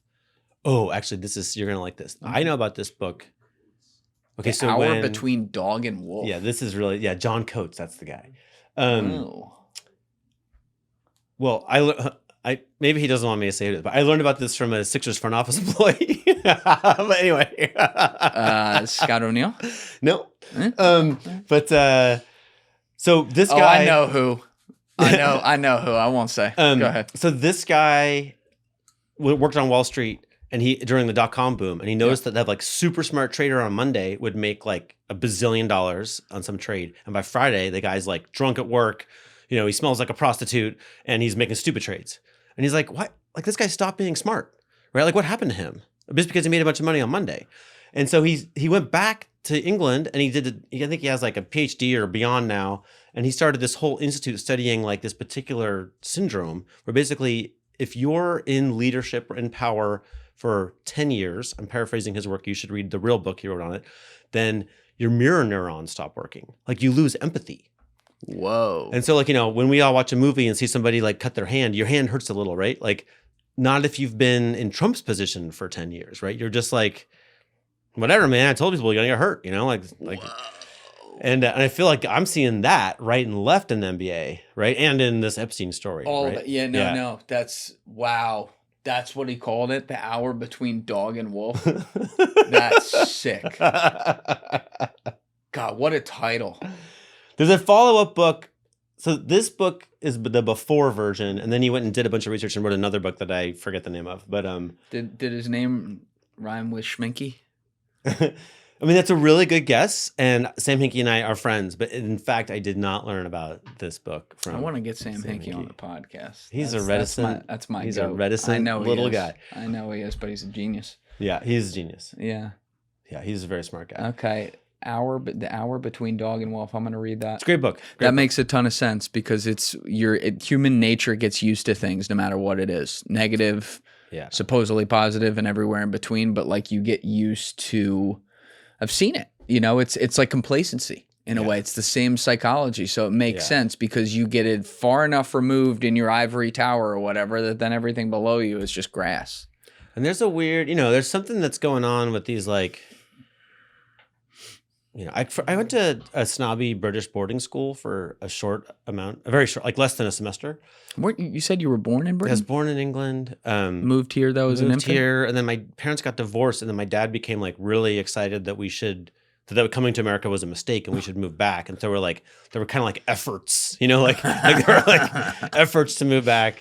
They didn't really take. But for a while, and I was in this ritzy boarding school, and you just have this feeling of like, oh, like there's a portion of this hubris syndrome that's part of like England's rigid class structure, a little bit of a let them eat cake kind of thing, where it's like, well, we can't fix everything for everybody, right? Yeah, and there's a little bit of like it's ingrained, and like, why would you want that? It's like, well, I think you want that because you need everyone to feel okay with the fact that like it's gonna suck for a bunch of people. Yes. Right. But we do have these carriages, and we do have these like beautiful, shiny, people on horseback and everything. And it's all wonderful. Don't get confused. But like, yeah, Jeffrey Epstein's invited to the Buckingham Palace a bunch of times. Like he was landing on active military bases as well. They're finding that out. That's not a good like sign. Cleared to land on active British military bases, like the in his private jet. Wow, that's not good. Like what? You guys. Who do you know? You guys. Who do you know? We're going to need some better explanations than we've had so far. This is where, to me, like, I just take this. It's like, okay, just take one landing, right? One landing of a Jeffrey Epstein jet. And it's like, I think it would be really useful for a journalist to, like, just go talk to everybody. Yes. Like just make a huge thing out of a small thing, but really do the homework. Don't give it away. Go do it. But there's a fucking 10,000 of them. I know. I'm some journalists. There's an airfield in it's gonna be like Surrey or something, right? Yeah. Like just go do it. Just go talk to everybody who was working that day. That probably were still around. Like and just go figure to out what happened. Teaneck. Go right here. Exactly You know what I mean? right. Like yeah. We haven't really had that level yet. We haven't had time for those stories to come out, but I think those are like we have evidence of, I don't know, 1 million crimes. It's like, just tell me one. Yeah. Get it narrated. None of them are narrated really now, other than like the victims. Yes. So like we're putting them in this weird spot of like, well, I don't know, right? Like if it's true, it's like, no, let's figure it out. Let's stitch the whole quilt together. You know, like what happened on this day at this place? It's like this is like a dystopian. I'll just invent a stupid term right now, like black fairy tale. So like the opposite of a fairy tale, where there's this whole Sims world.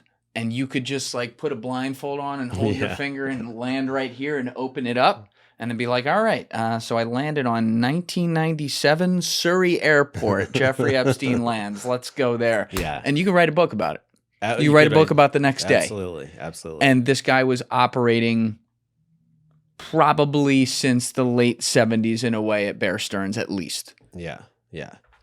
Have you heard at all of like there's a like a DJ guy, like a local radio guy in New Mexico who's been investigating Epstein since like forever? No, let's shout this guy. Yeah, no, I don't know his name, unfortunately. But I get it.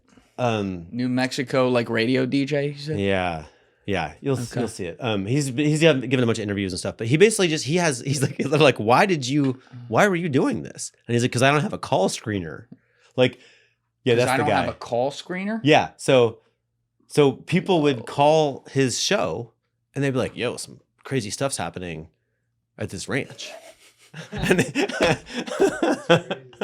and imagine being that guy, like you're holding this insane secret and you're like, man, I'm going to call the radio DJ. That's it. Hey, Steve from Long Island, friend of the show. Like, Jesus Christ. But he's pretty locked into like he would be the perfect person to write one of these books. He looks like he investigates Epstein. Hell right, yeah. Wait, let's scroll down, Deef. You got it. But he's got like pretty deep. He basically was like, I know everybody who worked there at Zorro. Yeah, he's like, I know which ones were allowed in the house, which ones were allowed in the barn. I know like what their shifts were. Like he knows like all the stuff. I'm like, okay, well, this is a good starting point for the narrative, the not fun to consume, but like the well-told version, as opposed to just like this litigious kind of like just dropping a bunch of facts and documents, right? Right. People aren't going to get it that way. You know? Zorro's the one I'm starting to deep dive on behind the scenes a little bit. I think Sayer G on Twitter got me into this. He's doing some great work. I hope I'm saying that right. I've been talking with him. He's going to come on the show. Guy's doing amazing stuff, but he's digging on a lot of stuff. I think initially when I saw one of his threads, I want to say, I was like, all right, it's time. But do you see who owns that now? It's like some friend of Epstein's, right? Don Huff. Well, indirectly. Okay. Don Huffines or something. Okay. This is New Mexico. He bought it. By the way, who the fuck wants to buy something like this after it's all exposed? Like, that's just crazy. So it's this like very Bible thumping kind of guy. And I say it that way because it's like, why are you buying this? Who's running for maybe Solicitor General or something in Texas right now, backed by Steve Bannon.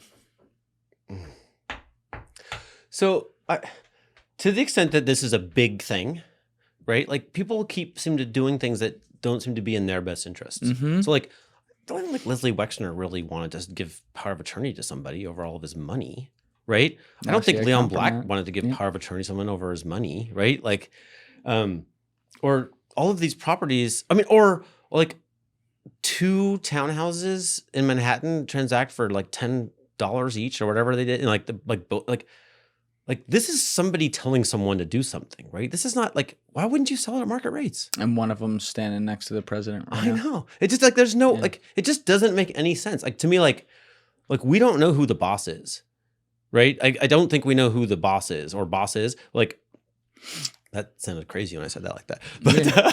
But, but to me, I'm like, I don't know, man. Leon Black someone told him to give all his money to Jeffrey Epstein. Yeah. Right? It feels like that to me. Your early point about the Kompromat thing being the rite of passage makes a lot of sense because Wexner,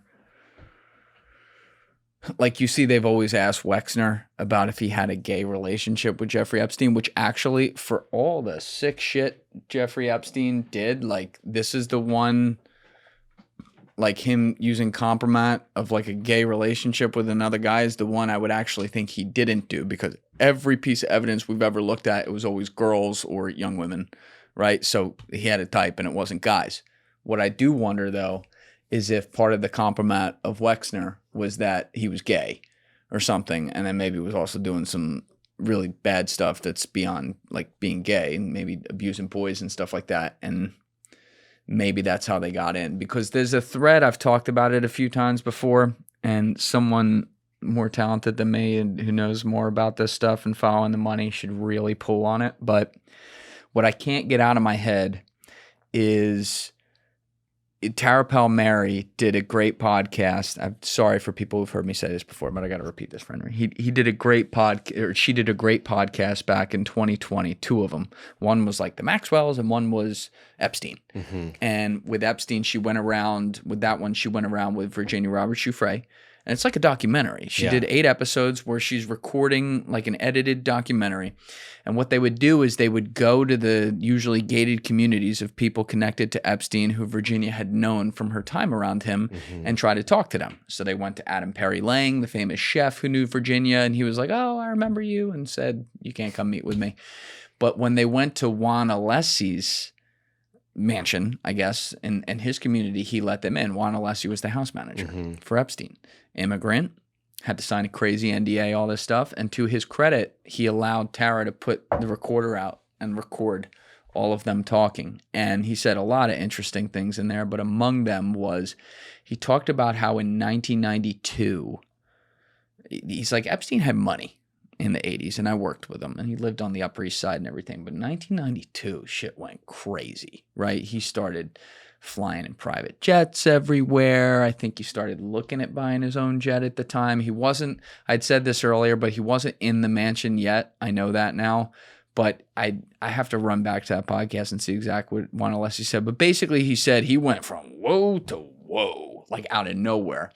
And it's very fascinating to me because Robert Maxwell was pushed off that boat in November 1991. His body was immediately taken to Israel, to the Mount of Olives, the most sacred place you could be buried, funeral attended by heads of state. We can all do the math there. And buried with honors, but leaves behind a $400 million plus pension scam at his company and was supposedly worth nothing. Robert Maxwell is a very bad guy.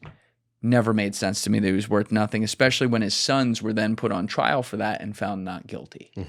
When are scions ever found not guilty when they bilked the fucking public or a bunch of regular Joes from what they did? And so Epstein getting all that money at the same time and also cozying up to Wexner at the same time, who is a money bag man when you look at a lot of the evidence surrounding like the case.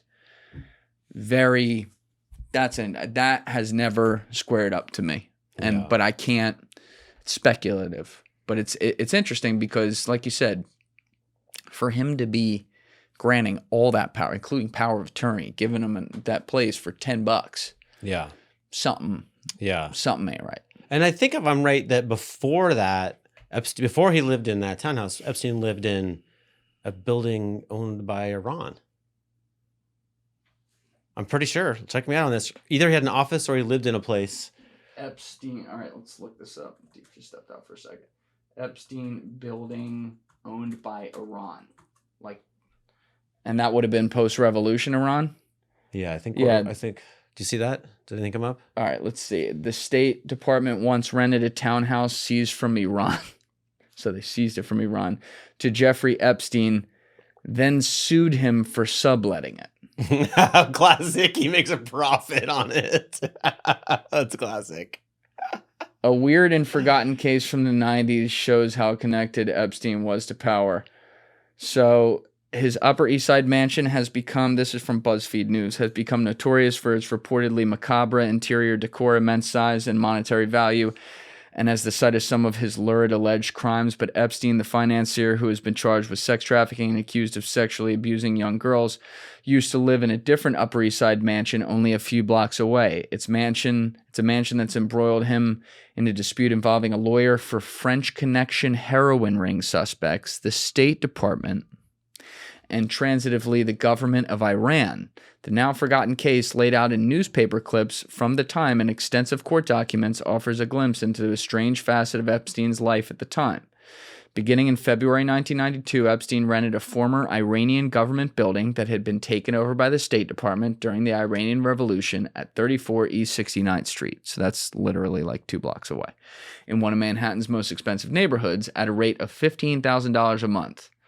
But things went sour when, by the way, $15,000 a month in February 1992, it's a lot of money. It's clocking. And he got it in February 92. What I just said with Juan Alessi. It's clocking. So, but things went sour when the government sued Epstein in the Southern District of New York, alleging that he had at one point failed to pay the rent on time and had violated the lease by moving out in early 1996 and subletting the place without the State Department's submission. His subtenant was Ivan Fisher, a New York City criminal defense lawyer who had famously defended members of the French Connection and the Pizza Connection Italian Sicilian mob drug rings. The government also sued Fisher. Jesus Christ, man.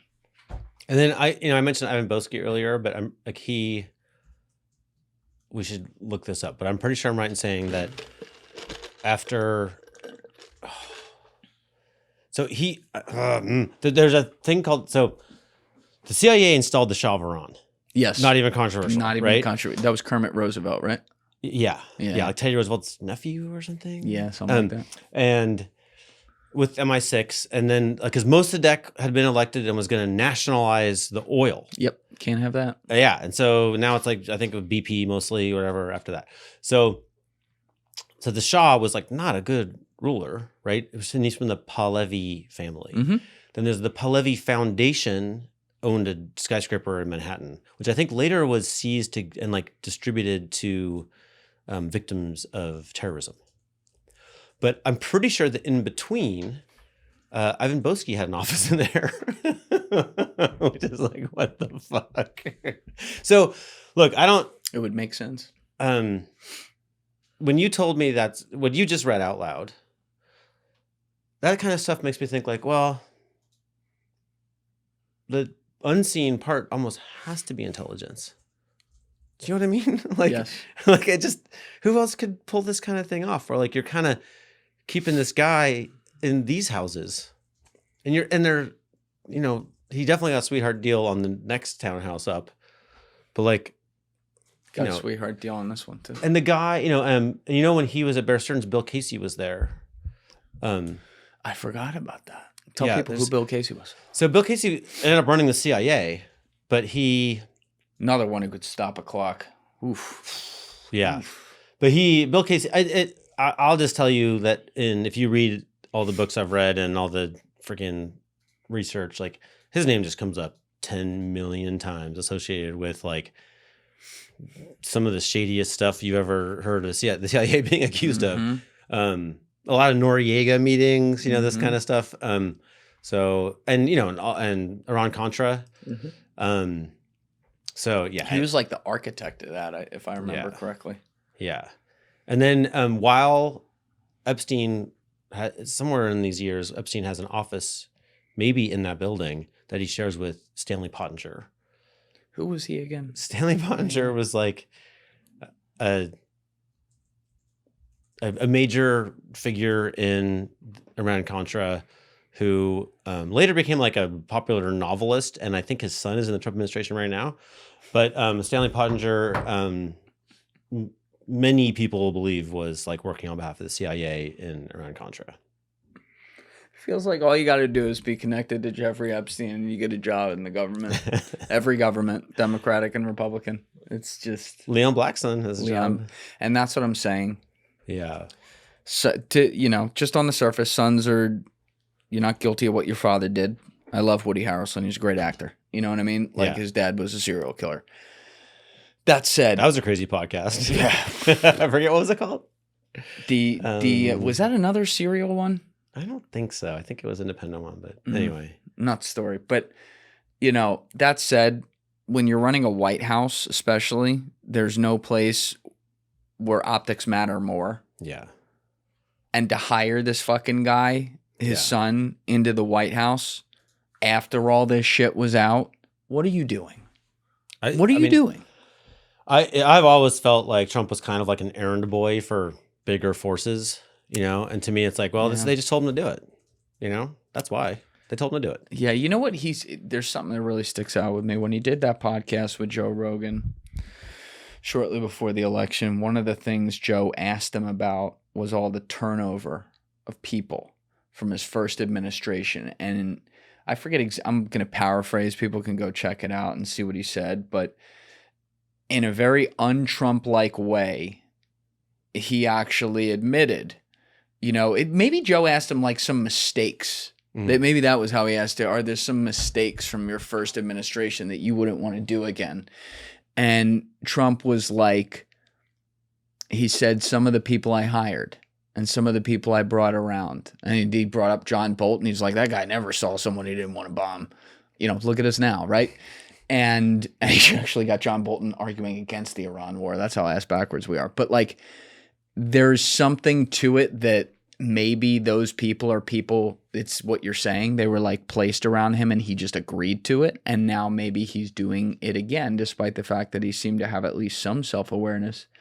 He was doing that last time. But I agree, Henry. It's hard for me to not see that same pattern because it's like, how many of these guys are you going to put around you that it just is easy for us on a fucking podcast to pull up and be like, well, look who he's connected to. There's no way it's the best and brightest. You know what I mean? No. These are not the people who, just look at Christine Home or whatever. Like, she's just, moron. like, she's just terrible. Moron. But unthreatening, right? Like, she's not going to, like, no one's going to say we should make her president to replace Trump. You know what I mean? Like it's safe for him. He's like, she won't 25th me. Yeah, no chance. Oh my God, that's good. Jesus Christ. Real quick, Henry, can I just run to the bathroom? Yeah. That's always a good idea. We'll be right back. All right, so we actually just, while we were taking a bathroom break, there's something a little fresh off the press. I just sent it to you, D, if we got it. Mm-hmm. So, you're going to like this. New, can you go back? No, that's actually good. Sorry, Deef. So, new Jared Kushner and family and Epstein were close, according to latest Epstein files. Who's this from, Deef? At Merlin. This is from... Just X out for a sec. Oh, sorry. So I can give the Twitter account. Merlin Capital. Okay, so there's an email August 24th, 2017 to Michael Wolff, the author, where Wolff says, great, I'm in D.C. on Wednesday with Kushner. How about Thursday? And after Jeffrey Epstein said he was in Wednesday to Friday, and then go to the next one, Deef. April 9th, 2015, to subject Josh Kushner, redacted, writes to Jeffrey Epstein, were you the one that introduced him and Steven? His girlfriend Carly Kloss just did a coding thing for girls. We are about to do something similar at the bank. So this is someone at a bank. That's interesting. We can reach out officially, but always nicer to have a personal touch when possible. I wonder if this is Jess Staley who wrote this. I'm totally speculating. And then go to the next one right here. There you go. Motherload. Friday, May 17th, 2019, from Chris Delorio to redacted, subject Apollo/Epstein/Kushner connection. Have you this Chris Delorio? Are you familiar with his name? No. So in the Epstein files, if you search the stuff that I search, Chris Delorio is a disgruntled. He's like an engineer who got ripped off with some startup or something, and since then he's been emailing the SEC like he has these, just see that big blacked out wall at the bottom of that email? That's because he's writing to like the entire SEC like one by one, and he's just like, he basically like is sketching out massive money laundering, fraud of all kinds, and he's narrating it like he's one of these people who I'm like, I don't know if he knows what he's talking about or not. I have no reason to believe he doesn't, but like, it's just right. If you read these Chris Delorio emails, they're all just like 10,000 crimes are alleged. It's like, probably, I don't know. Like, right. Sure. We have to do a little homework, but he's an angry, plugged in guy. And he's all tuned into the idea that like all these people are money laundering and committing various financial crimes. Kushner's a weird one, man, because he's had so much power in both administrations. Not like he's pulling the strings and stuff. There's some people who want to believe that he's not, but he's had significant power to negotiate deals, especially in the Middle East. And it's like, you hear him talk, he's not a dummy. I'll give him that. Like he's clearly a smart guy, but came into a lot of money, and as a real estate guy hasn't been the most successful dude ever. I mean, they had the famous building, what was it, 666 in Manhattan or something like that. Can we look that up, Deef? They bought for some outrageous sum, and it was worth half that like a year later. Is that right? Yeah, 666 Fifth Avenue. Interesting number on that one. But now 660 Fifth Avenue. It's purchased in 2007 for a record $1.8 billion. Often troubled real estate dealings before a 2018 bailout. It was the most expensive building purchase in New York City history at the time of its acquisition by Kushner companies. It's just weird. Like, why? Like, you're trying to negotiate no war with Iran, allegedly, and you're sending Steve Woodcock and Jared Kushner. Yeah. Like New York City real estate guys. Yeah. No, when I was talking about transactions and deal guys, right? Like, to me, the whole Trump administration are deal guys. Yeah. Right. Which means, like, the opposite of a deal to me is a relationship, like a real honest, like, like a marriage or whatever. So, like, we think of the government as like, oh, well, these are our representatives, like, for America, and they're thinking about America's interests. And it's like, I've seen no evidence of a single scrap of that anywhere in any of the Trump administrations. Like, no, these are deal guys. Yeah. And there's a story, really amazing book by Connie Brook called Predator's Ball, which is like the story of Milken and Drexel. It's great. Predator, you're bringing some great books up. Oh, you got to read that book. Connie Brook is like a legend. She's a New Yorker writer. She's a legend. She knows so much. She was in the room for a lot. Like, it's incredible work. But one of the themes of that book is that Michael Milken had his brother work with him, and his brother kept another set of books, which wasn't like fake Drexel books. It was Milken books, right? It was like, at the time that they're investing on behalf of Drexel, they're also investing on behalf of Milken. Right. And so his brother's books were very threatening and felt off to, like, the other Drexel employees, because they're like, well, what are you guys doing? Like, I know what we're doing, but what are you doing? Mm-hmm. And this was and I feel like that's a hallmark.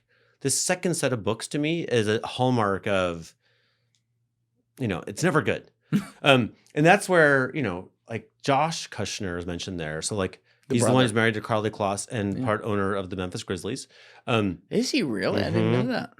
And so it seems to me like family is particularly good to have this, like, second accounting, right? But basically, Jared Kushner in the first administration, there was a New York Times article, was flying to, like, meet with all of these people on behalf of Trump in, like, the Middle East. Yep. But Josh Kushner went around the same time and did deals. I was like, well, that's the second set of books happening there, right? It's like Jared wants Saudi Arabia to do X, Y, and Z on behalf of the taxpayers of America, but then Josh is like, it wouldn't hurt if you invested in this thing, that thing, right? And so Josh has been freakishly successful in raising money, and so the fact that, like, to me, a deal person would be, God love them, people gotta buy things, but, like, the last person you would send to go and represent you and me in Tehran or whatever, right? Like, of course not. They're gonna do deals because that's what deal people do. Yes. It's like the scorpion and the frog or whatever, right? Like, they're Yes. the beneficiary of the deal is gonna be this guy, right? It's like, well, we need someone who's trying to benefit hundreds of millions of Americans, right? It's like, we don't have that. I think what you're pointing out on a bigger scale is something that I just think is the way it is now, and that is, in most cases, every accusation is a projection. When you look at these two parties, the Democrats and Republicans, they each have their different weak points of, like, things that they do wrong or things that it's, like, objectively, like, what the fuck was that? But the style with which they do it, the swampy kind of style, is the same. Yeah. And that's what's really, like, removing the politics and everything from it. That's what's been really disappointing about Trump, particularly in his second term. It's like, this is the outsider. This is the guy that's supposed to come in and drain some stuff. And I'm seeing the same shit that plagued the Biden administration happening in some different vortex with Trump. And I think the way you're characterizing it, of, like, it's just make a deal. And there's some of that stuff that, of course, that occurred in the first administration as well, as you're pointing out, like, more for me, but not for thee. Yeah. That's the way this class of people thinks. And what's even scarier, Henry, is that one of the things that's becoming clear from these emails that I think I've cited it a million times now. I'm going to keep citing it, but I think Tucker Carlson put it perfectly. He's like, there's this supra-government kind of thing. Mm-hmm. He's like, there's your elected leaders, some of your leaders of industry, and the people that you think have power, but there's actually two classes above them. Mm-hmm. The top class is the people who really run the world. The class in between there is really rich fixer people who work for those people and tell the people that you think run the world what the fuck to do. And Jeffrey Epstein's in that middle class. You can think of like the Rothschilds in the top class or whatever, but that's kind of, when you see people running around the world and making deals behind the politics, you got to think they're from those top two classes right there. Yeah. And I think I think that's right, but I also think don't give them too much credit. Like, to the extent that I've had any exposure, like they're not super wizards, they're not super villains, they're not like they're douchebags. Like they're getting away with it because they're appointed and chosen representatives, like, because we fall for it. So that's why I think like what you're doing is kind of this is the front line of this battle for America or whatever right here, right now, because Look at us, Steve. yeah, it's you guys. Go. Because to me, like, the question is like when whoever takes the microphone to explain, like, well, we looked into it and it turns out like Steve Witkoff's in the clear. Like, do you buy it is the question, right? And like for most of history, like this cabal's brand of BS has worked because you have like, you know, a white guy who went to a good college and wears a red tie and a blue suit and speaks in a certain tone and has certain bar certifications or whatever. And that person says like, well, you know, it all checks out. And then enough Americans are like, well, they thought they looked into it, right? But now it's like, you know, the head of BCCI flew on Jimmy Carter's plane. No, sorry. Jimmy Carter flew on his plane all over. And I'm like, fuck. Not okay. And I don't want Jimmy Carter. I mean, I don't want anyone to tell me that it was all in the clear. It's like, no, I want, you know, evidence or I don't believe anybody. Right? And who was banking with BCCI at that time and what were they doing? Can you explain the whole BCCI thing? Let's do No. it. I've been holding it off all day. Let's go. Well, so BCCI was, there was a guy named Abedi, A-B-E-D-I, I'm not sure I'm saying it right, who was, I think, kind of a genius, who figured out that basically there wasn't an Arab bank, but there were all these like Arab governments that might invest with an Arab bank. And so they went around to all of these governments that, hey, you can bank with the Jews if you want, but like, why wouldn't you bank with us? And so they had a really great time just raising money across Africa and the Middle East. At the same time, though, Pakistani. Yeah, he's from Pakistan. Right. Yeah. And you know, it depends who you believe on this exact point, but it kind of looks like this guy Abedi went to the royal family of Abu Dhabi, which was before there was such a country as the United Arab Emirates. They were the ununited Arab Emirates, right? And Abu Dhabi was one of them. And this Al Nahyan family like ran Abu Dhabi. And he was like, you know, like if you guys got together, you could be kind of a moving force in the banking world because they had oil. Right. But instead of being all like, you know, these, how many, there's 7 Emirates, I think, and being all warlike with each other, just get together and you can be kind of a big force. And so it looks like BCCI formed the UAE. And then, but meanwhile, we learn later, the BCCI has like squads of people that murder. They have, there's like, all the opium is grown in Afghanistan and then it's exported into the tribal areas of Pakistan. And then it was processed in all these different processing facilities that had a bunch of deep CIA ties.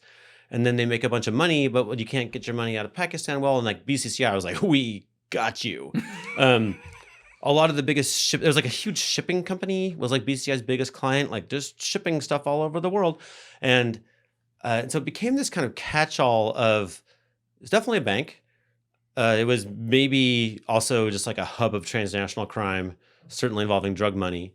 And then the CIA bank there, because the story was because they needed ways to like, you know, move money quietly offshore. Yes, they do need that.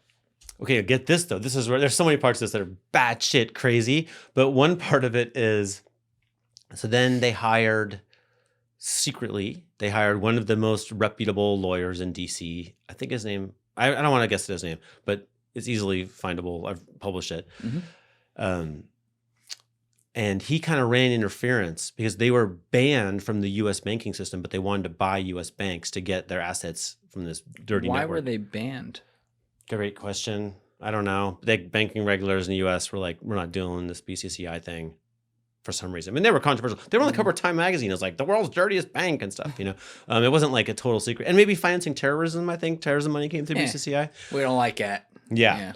So, but this guy like basically made it so they sneakily bought the Bank of Georgia and I think another bank in the U.S. Using shell companies. Yeah, using shell companies with like this, you know, highly regarded American lawyer as like installing the figurehead run. Okay, so all this is happening. Okay, here's what gets really crazy. As this is happening, in Beverly Hills, the high-ranking employees of Drexel call Michael Milken Shep. That's his nickname. Shep. Shep. S-H-E-P? S-H-E-P, which is short for shepherd. Yeah. Which is the villain, the arch global villain who leads a team of murderers in this novel called The Mattery Circle.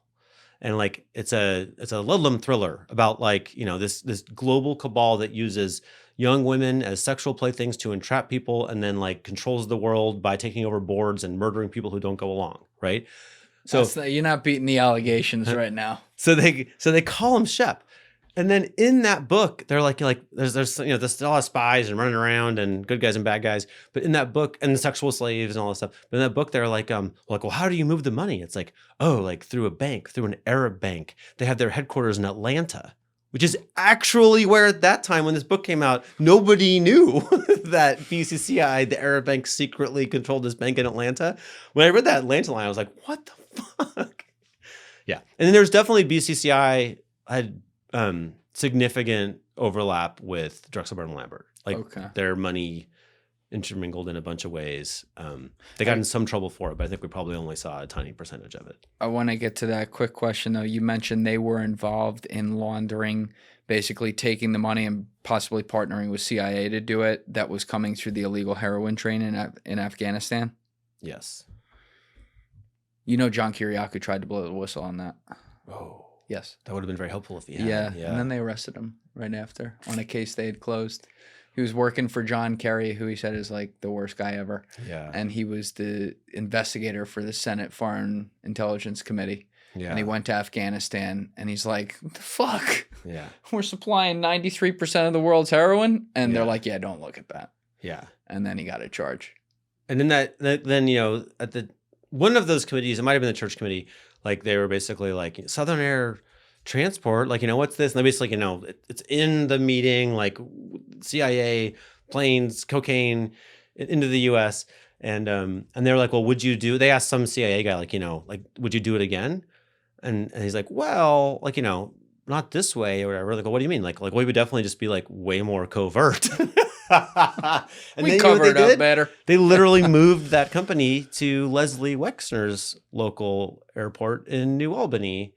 And there's recent reporting that... Well, that's fucking obvious. Yeah. Like they're trying to cover it up more and they move it to his airport? I mean, no one knew Wexner's name then, right? It was just like, no, we're just using these planes that, you know, to transport the limited apparel. That's what they said. And they did, even after that, there's a report they did find cocaine on those planes. But yeah, I'm not a mobster. I don't know a lot about the mob, but I'm thinking so it's no argument the CIA has been in the drug trade. Yeah. Big time. Remember the headline? The CIA investigated itself with regard to the drug trade and found no wrongdoing. Perfect. Good job, guys. So, but do you know how unusual it is to like be in the drug trade at a high level, which is basically just an infinite supply of money, right? And then just quietly get out of it? Yeah. That doesn't nobody does that. No way. With their basically 0% chance of getting caught because they are the CIA. Yeah. Anyway, this is like a dumb thing for me to talk about. Probably. No, it's not. Because like, unfortunately, it underscores the overall point here. These different agencies around the world, including our own here right at home, are willing to get involved with the dirtiest businesses. Not willing. They voluntarily and excitedly get involved with the dirtiest businesses to mankind if they view it as something that can help their needs. I mentioned it earlier, but just for context for you, one of the guys I had sitting in your seat is a former knock from CIA who the only reason he's not still operating is because a foreign intelligence service got a leak in CIA and then leaked 5 names on the dark web. Oh, that's not nice. And he was one, so he had to be pulled from the field and everything. But he eventually ended up in the cartels as one of their chief money launderers around the world. That was his cover. And part of what he did, and he told the story sitting in that chair, was he worked a guy who was a top 10 guy at a top 10 bank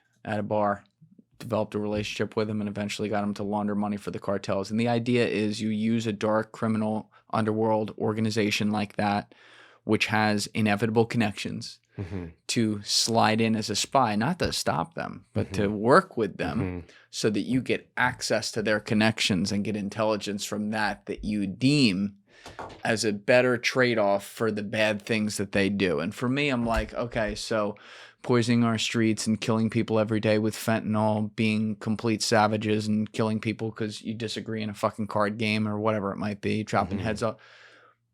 The other stuff is worth it for that. It just doesn't, as a normal human being, it doesn't clock for me. And, cocaine used to be imported into the U.S. by like a kilo at a time on flights, right? Barry Seal. Yeah. And then over the 80s, the CIA got involved and it became like, boatloads, plane loads, and not just a guy with a carry-on suitcase, right? And family court, like the number of instances of like families getting blown apart and going to court to like went up 6-fold, I think I'm right in saying, over the 80s, while the total value of all of the money in Wall Street doubled. So like, to me, like our financial services industry is like, I'm not saying that doubling was all cocaine money. Right. I see what you're saying. It's a lot. Yeah, it's a lot. And so to me, like, if, I had lunch with a friend who's a great guy who knows a lot about investing or whatever. And I was like, what's the bank that is good at like not taking drug money? And he couldn't even process the question well. He's like, well, you can get a lot of trouble if like, know your customer rules. I'm like, no, but like assuming they're reasonably good at like moving it 1 or 2 steps before it would come to you. And now it's just an investment from like a family trust, right? Like, or South Dakota, whatever. Like, and he's like, oh, well, that's totally allowed. I'm like, work with me on this. Like, is there a bank that's like savvy? And he was basically like, look, the only filter is like, what will the lawyers actually get you in trouble for? Yeah. Right. And like, that's not a filter at all. Spot on. It's exactly what it's like. That's why it's so hard. I mean, I fucking hated working at a bank because there were rules, dumb rules on everything, not good rules like that. But like, that's all it was. It was never, you can't do this because it's wrong. Yeah. It was, you can't do this because our legal team says you can't. Right. So if you could find a way to circumvent that the legal team was like, well, that checks out for me, they wouldn't care what it was. There's a forest trees problem there. Exactly. Yeah. And so John Kiriako's been to Afghanistan and seen large scale drug trade. That's 93%, you said? So, okay. So we could do the math on the profits of that. Like, where's that money? So people at the CIA who don't, who John Kiriako was like, they hid it from him, right? So there's like a small cabal within the CIA that has compartmentalized. Yeah. And they have all this money. They got to put it somewhere. And they have to put it somewhere they trust it, right? Like, is that what we're looking at with this Epstein scandal? Right? Like, is that the money? Like, is this CIA drug money that we're talking about? I don't know. But some of it has to be. It's got to be somewhere. Some of it has to be. I feel like he's almost above that, though. I feel like that's like, let fucking, Apollo take care of that or something, because he was a fixer who served a lot of places. And it's very clear he served, when you look at the evidence, he served Mossad dominantly. That was the place he was most loyal to, and obviously crazy relationship with Ehud Barak and many other people. But he worked with CIA. And the evidence shows it goes back to like Iran-Contra. And I feel like where you're onto something is that he would be a guy who would know where all that money was going. Well, they're going to want to keep it in the Kompromat network. Yeah. Right? Like, you can't, There's somebody whose money it really is, and that person's name won't be on an account. Right. So the person whose name is on the account has to be on video. Yep. If my theory is correct here, right? So to I me, think that's your where theory is Epstein's right. super useful, right? So I don't know, like we see him emailing a million bankers, Yeah. right? Like he can direct money around all kinds of places, right? I have a feeling that, well, it would be very weird for the CIA not to use him for that. You know what I mean? Yeah. If they know this guy and he's good at that. Deal with the devil. Yeah. Yeah, I was asking Andy Bustamante, who is definitely still in CIA, but your resident kind of on-camera CIA guy about It's this. very handy friend And, to have. Yeah. and he was like, "Well, how he put it in a really good way. He's like, the two most how did he say it? He said the first most shocking day at CIA is the day you figure out who really runs the world." Oh. When they tell you that. That's handy to know. And Yeah. the second most shocking day is learning how you operate within that system, because you ain't going to change it. Yeah. He says it better than that, but it's a cynical way of putting it. But, I don't suppose he told you who runs the world. well, I'll give him this, because it's kind of strange to see him changing a little bit with this story coming out now. I was like, huh. But he's always been the guy who, and this is, he's got people online that really enjoy him and then people who fucking hate him. And the people who hate him, it's because, well, number one, they think he still works for CIA, and I would agree with them. But number two, he's never seen a conspiracy that he couldn't poo-poo and like Occam's razor it away. yeah, And it's like, all right, Andy, come on. Like, Some of them are who are you doing PR for here? But when I was talking with him about that a couple weekends ago, and the context of the conversation was like the Rockefellers. Yeah. And I was like, interesting. He would have never, ever like kind of commented on that kind of thing a year ago. Yeah. But he is now. So maybe it's like, well, they know. We're giving up the game. I don't know. But I found that very fascinating for sure. It checks out on a lot of levels. Yeah. Now your investigation, this is what really got me, like when I was first going through it, is how far back you ended up jumping. Because again, you're looking at this at the time, like 2019, 2020 NBA. And then you're writing chapters on like, so the Treaty of Versailles, like was that just strictly going down the Dulles rabbit hole? I'm trying to remember how that happened. I think so. There was a Sears Roebuck founders, like the Rosen, like anyway, there's a I was trying to look at the earliest days of the CIA, and like the OSS is kind of unavoidable in the story because, Donald Barr hired Jeffrey Epstein and he was in the OSS, and like, what were they doing? And then it turns out like the OSS is crazy. Yeah. What makes it so crazy to you? Well, I think the first leader of it was this guy, like, I think his name was Wild Bill Donovan, right? Yep. And he spent the war in London having like orgies and stuff. Like, I mean, look it up. Like, don't take my word for it. But, and then, then the Bank of International Settlement, right? This is some crazy stuff. So basically, the Dulles brothers are the Sullivan and Cromwell attorneys who work for the richest Americans of all time, including, I think I might saying the Rockefellers, but check me on that. So what are they really doing? Like, I don't know, but they get themselves into the negotiations for the Treaty of Versailles. So we're like figuring out how much Germany has to pay France, basically, for doing a bad job in World War I, right? And then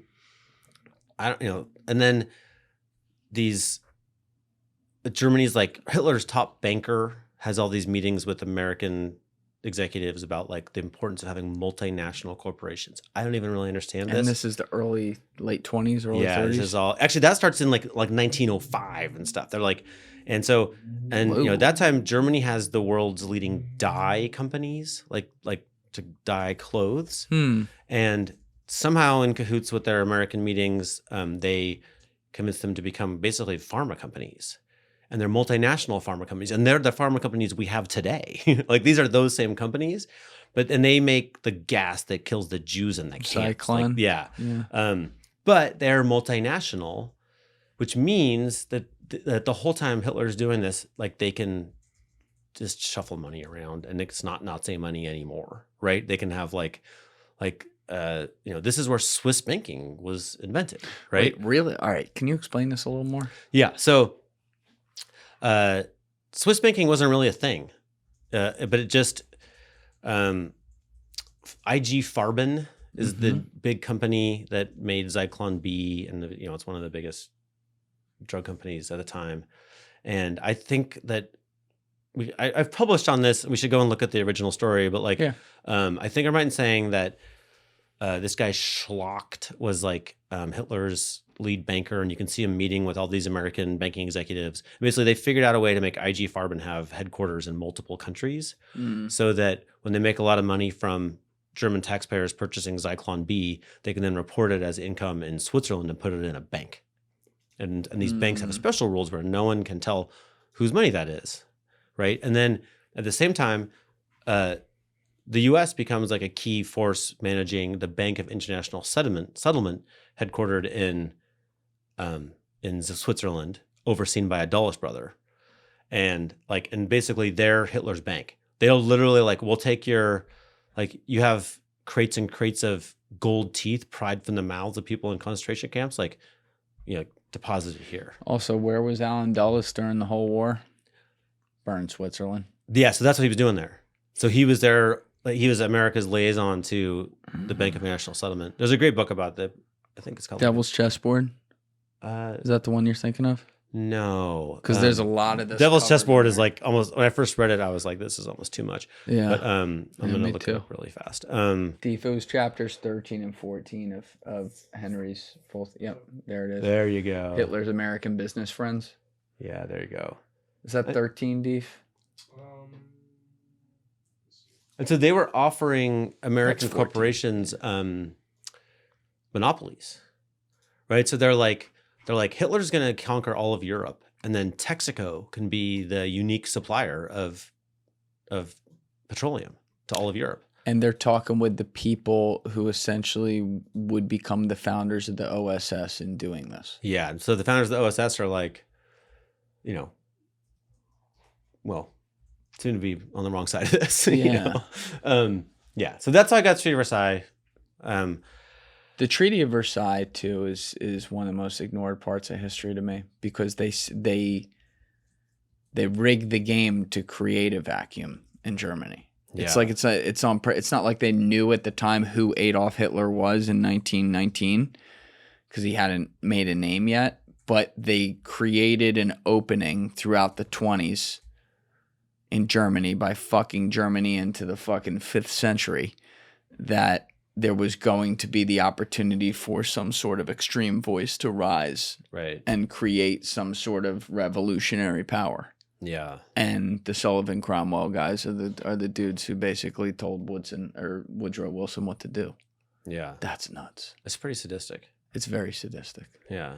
But that's the thing, you're talking about who their clients were and who they were allied with. We're talking about the masters of the universe, the Rockefellers and stuff like that. So it makes you think, are the Dulles brothers that same class, that fixer class?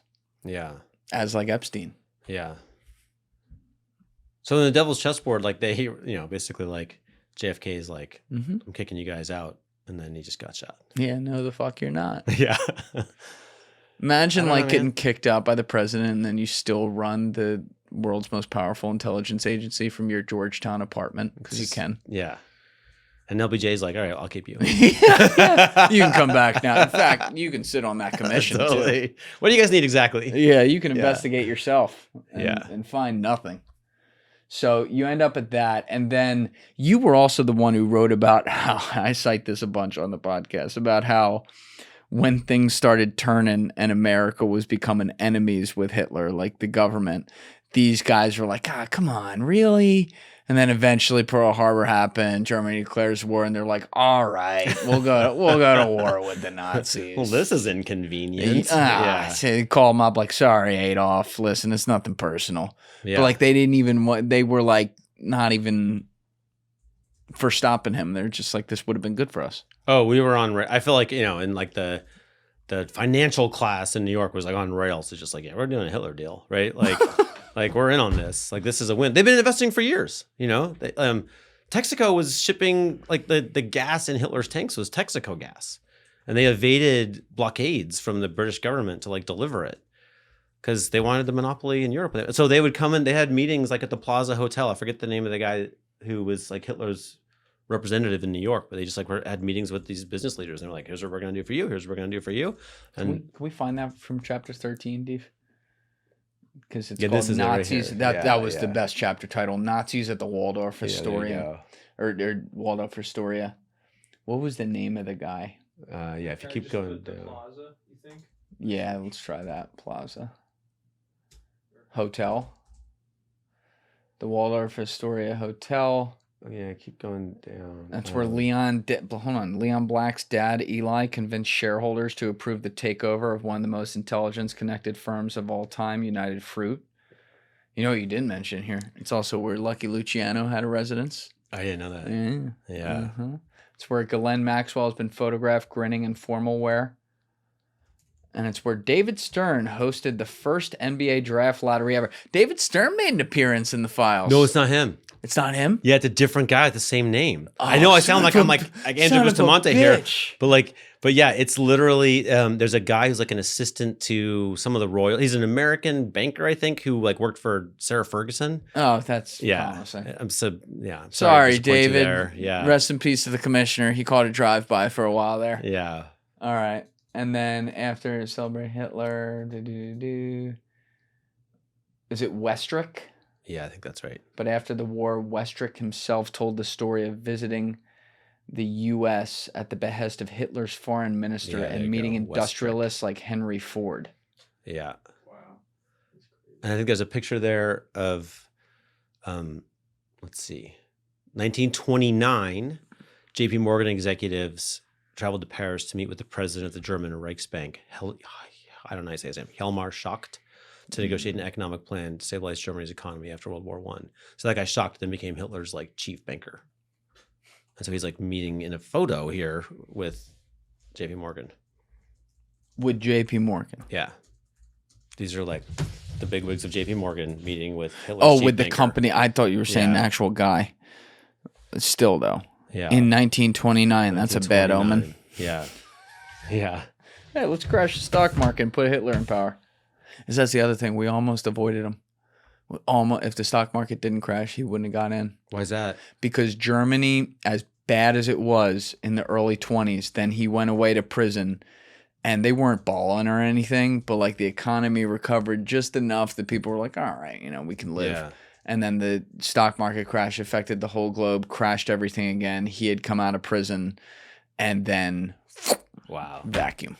I didn't know that. I wonder if they were cooking it up right there. Yeah, maybe. All right, so we're going to get this guy, Joe Kennedy. He's going to buy and speculate on all Yeah, these totally. stocks. Totally. Do all these people just like sit in rooms and fuck each other? I know. We gotta just like somebody has to tell us the story, right? Yeah. So I was saying this to a guy I know knows a lot of these people, Mhm. and he's freaked out, right? He's not okay with it. He's learning things now that are blowing his mind, like people that he's met and worked for or whatever. And he's like, what is happening in the world, basically? He's pushing me. He's like, you have to explain this to me. I'm like, I have to explain it to you. You know what I mean? Like You've been in the room, Malaga. But I said to him, I was like, look, there have to be a bunch of people who like participate in this in some way, know a lot, but did nothing with little girls or whatever. Yeah. And they have to want to like clear their name. And this guy was immediately, he's like, no. He's like, not right now. It won't happen. He's like, because right now, everybody assumes that if anybody gets in trouble, they're going to get pardoned by Donald Trump. He's like, so if one person goes down, then there's a bazillion people who will talk because they have to believe that they're going to go to prison if they don't. They think they're going to get pardoned by Donald Trump. According to this guy. So I'm like, I'm thinking, all right, someone's got to go down. You're first, Leon. That's my thought here. It's just like he's the most obvious worst guy. I cannot. There's no possible explanation for. So I'm like, all right, I think we got to be a little focused here. I think we got to it's already in the SDNY files, the whole case against him. Like, we just need people in power to make the choice. Like, it has to cost them to not prosecute Leon. It has to cost people in power right now. which actually is a segue to the thing I'm dying to tell you about, Please. which is I just published this thing on Saturday. Okay. Oh yeah, Henry's back in the game now. I'm back in the game. He entered back in. This is how I described it. I was talking with Mark Gagnon about this, and I'm like, Henry basically walked in, hit like a fucking 550-foot walk-off shot, and walked out of Yankee Stadium. Never looked at it again. No one cared. No one appreciated it. Now he's like, yo, I'm back. I'm here, I'm dog. back. And I don't know, like I will not be the one to like narrate the bigger picture. It's dizzying to me. But there's like, I feel like I've got a clear view of like some things. Yes. Right. And like I'm gonna take responsibility for those things. And one of the things that's just been like driving me batshit crazy is Jay Clayton runs the Southern District of New York right now. Yeah. Okay, so let's just talk about Jay Clayton for a second. So he graduated from college, went to law school, and then he worked at Sullivan and Cromwell. Mm-hmm. Which may have come up 12 or 15 times today. Then at Sullivan, his private clients there were a who's who of Epstein friends. Reid Hoffman, Barclays, when it was run by Jess Staley. Yeah. Goldman Sachs was his big client. Harvey Weinstein's company. Oh, that's nice. Deutsche Bank. UBS, which actually has some Ghislaine Maxwell ties, and also this guy Paul Tudor Jones, who's maybe come up. I'm not sure. Big hedge fund guy. So he worked for all those people, made a lot of money, and then Trump appointed him to run the SEC in the first administration. At this time, now there's like very credible information that the SEC did not adequately police Apollo during that period. Yeah, there it is from your work. Okay, so then he's running the SEC, and then there was a very strange news story where Bill Barr met with Jeffrey Berman, who did run the SDNY in the first administration, is the person who arrested Epstein. Mm-hmm. Bill Barr meets with them in the Pierre Hotel and says, we're going to go in a different direction. We don't want you to run the SDNY anymore. And he's like, look, you don't have the authority to fire me. I'm staying. And so then Bill Barr releases a press release saying that he's resigned. And he holds a press conference and says, I have not. And they have this like standoff.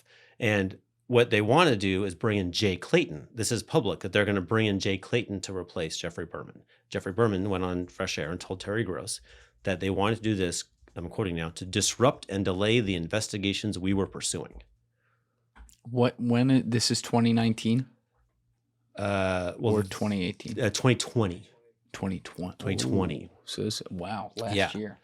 Here, this is from your piece right here. Yeah, June 9th, this is Berman talking. June 19, 2020, he called me to a meeting it's kind of weird that the AG's calling you to a meeting at a suite in the Pierre Hotel in New York. That's a little weird to me. And he's from the CIA too? Yeah. And as soon as the meeting began, he told me that he wanted to make a change. He wanted me to resign and take the position at Main Justice, and he wanted to put in Jay Clayton.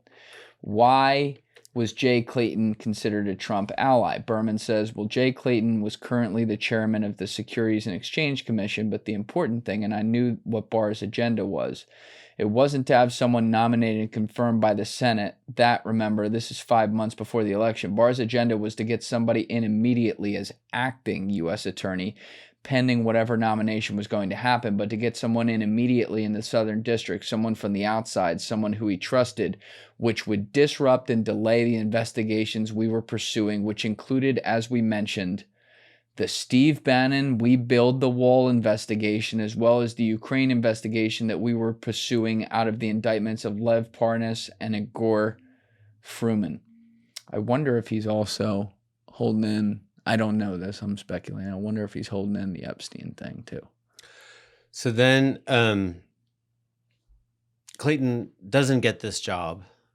They end up appointing Berman's assistant to do it for a little while, kind of a compromise, and Berman steps away. And then then Clayton resigns from the SEC and goes back into private practice, where he works with Sullivan and Cromwell again, while he's also the chairman of the board of Apollo Global. He makes $500,000 a year as this like outside appointee to the Chairman. Well, initially he's like got some like outside director title, but then he becomes the chairman of Apollo Global. It's a serious position. And then he goes right from that appointment into running. He's never been a prosecutor of any kind.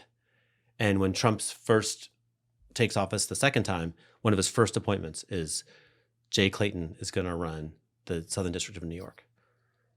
And now we know that they have in their files just a fat trove of Leon Black stuff that nothing's happening with that.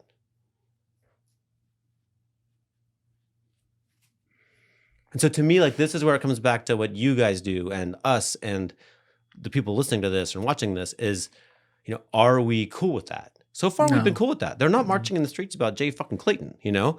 But like, I'm not cool with it, right? Like, I'm not, if he were to say that there's nothing in the files worth prosecuting, like, I do not believe it, right? 100%. Because I've read the fucking files. 100%. You know, so what's he doing there? How could this possibly be the choice? It's an insight. It's just right. It's right. It's just when it's, I almost appreciate it. Don't take this the wrong way, people, but like, I almost appreciate it when they actually take the effort to cover it up. Do better. Because when they just throw it right in your face to where you're leaving your report writing about, you know, fucking LeBron James's latest negotiations with the front office of the Lakers to see something obvious like this and be like, people, why aren't we looking at this? Like, that's crazy. Or I'm sitting here and Deef and I can look through emails and be like, why aren't we talking? People out there can go onto Twitter and say, look at this email. Why aren't we? But it's just, it's offensive. It's offensive to basic intelligence. And you make the point about the protests. I've been saying that too. I'm not a protest guy, right? You wouldn't catch me dead at this stuff. But like, First Amendment matters, and I support people's right to do it. You know, I watch cities burn because one guy died. Yeah. We're talking about satanic child trafficking rituals here, and you see nothing. And I talked about that on a recent episode. We put out the clip, and many people commented 100% correctly. They said, yeah, because it's not in the government's interest, and they don't fund it with their dark money. Yeah. Well, and also, look, I spent a lot of time examining digital traffic ESPN, right? Just we're trying to like, what's a hit story? We're trying to make hit stories, right? Just kind of seeing what works. And like the fact is, like, you know, the George Floyd's death has powerful narrative force, right? It's just like, Of course. and it's not really one guy, right? Like a million people have seen or felt something similar, right? So like it checks out in the emotional stores of tons of people who see it, right? Like lots of people have been knelt on. There's right? Well, what you're saying is there's a video of it too, so there's people a video could of it. viscerally be like, "What it's a the movie fuck?" Scene. There's a movie scene, right? This is a powerful movie. Like this thing we're talking about, like you and I have spent years looking into it. We're still not even fucking sure what it even is. Right. Right. So like it just doesn't have like before you can put your life on the line to go stand in front of like the whatever, like the Tiananmen Square tank or whatever. Like you have to really be clear about what it is. That's what I'm saying. It's not though. there yet. I would have said that. I probably still would have seen that argument pre-January 30th for the most part. But now, even though they're redacted, the pictures and videos we have, you see him holding, Jeffrey Epstein holding little girls who in some cases look like they're 8 years old. It's like, now we have that. Now you got those moments. Yeah. And it's the most powerful people doing it. And it's like their big club. And it just sits so, every part of it sits so fucking wrong with me, man. No, me too. And I'm like, okay,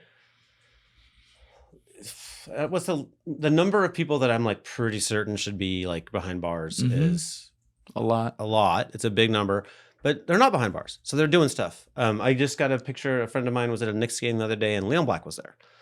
And I'm like, this is like, okay. So he gets to like, he's showing his face, slump around in public and do. And I'm like, all right, man, at the very least, I'm going to tell you, like, I don't care what you say about anything. Yeah. I think you're lying on everything. And like, and I don't know how much of that affects him in the rest of his life, but I think it's unpleasant to go around and have people just be like, whatever, man, like blah, blah, blah. I do think it's important not to, there's a Wizard of Oz component to this too, where like, I think that it seems like, for sure, Leon Black is like deeply, deeply connected to some very, very powerful people in ways that are hard to explain. And everybody from victims writing in their journals to like my friend who works on Wall Street are like, you know, no, he's like untouchable because of like stuff I don't understand, right? He's in some kingpin position and someone understands. So in a way, it's like, man, mess with that bull, you're gonna get the horns, right?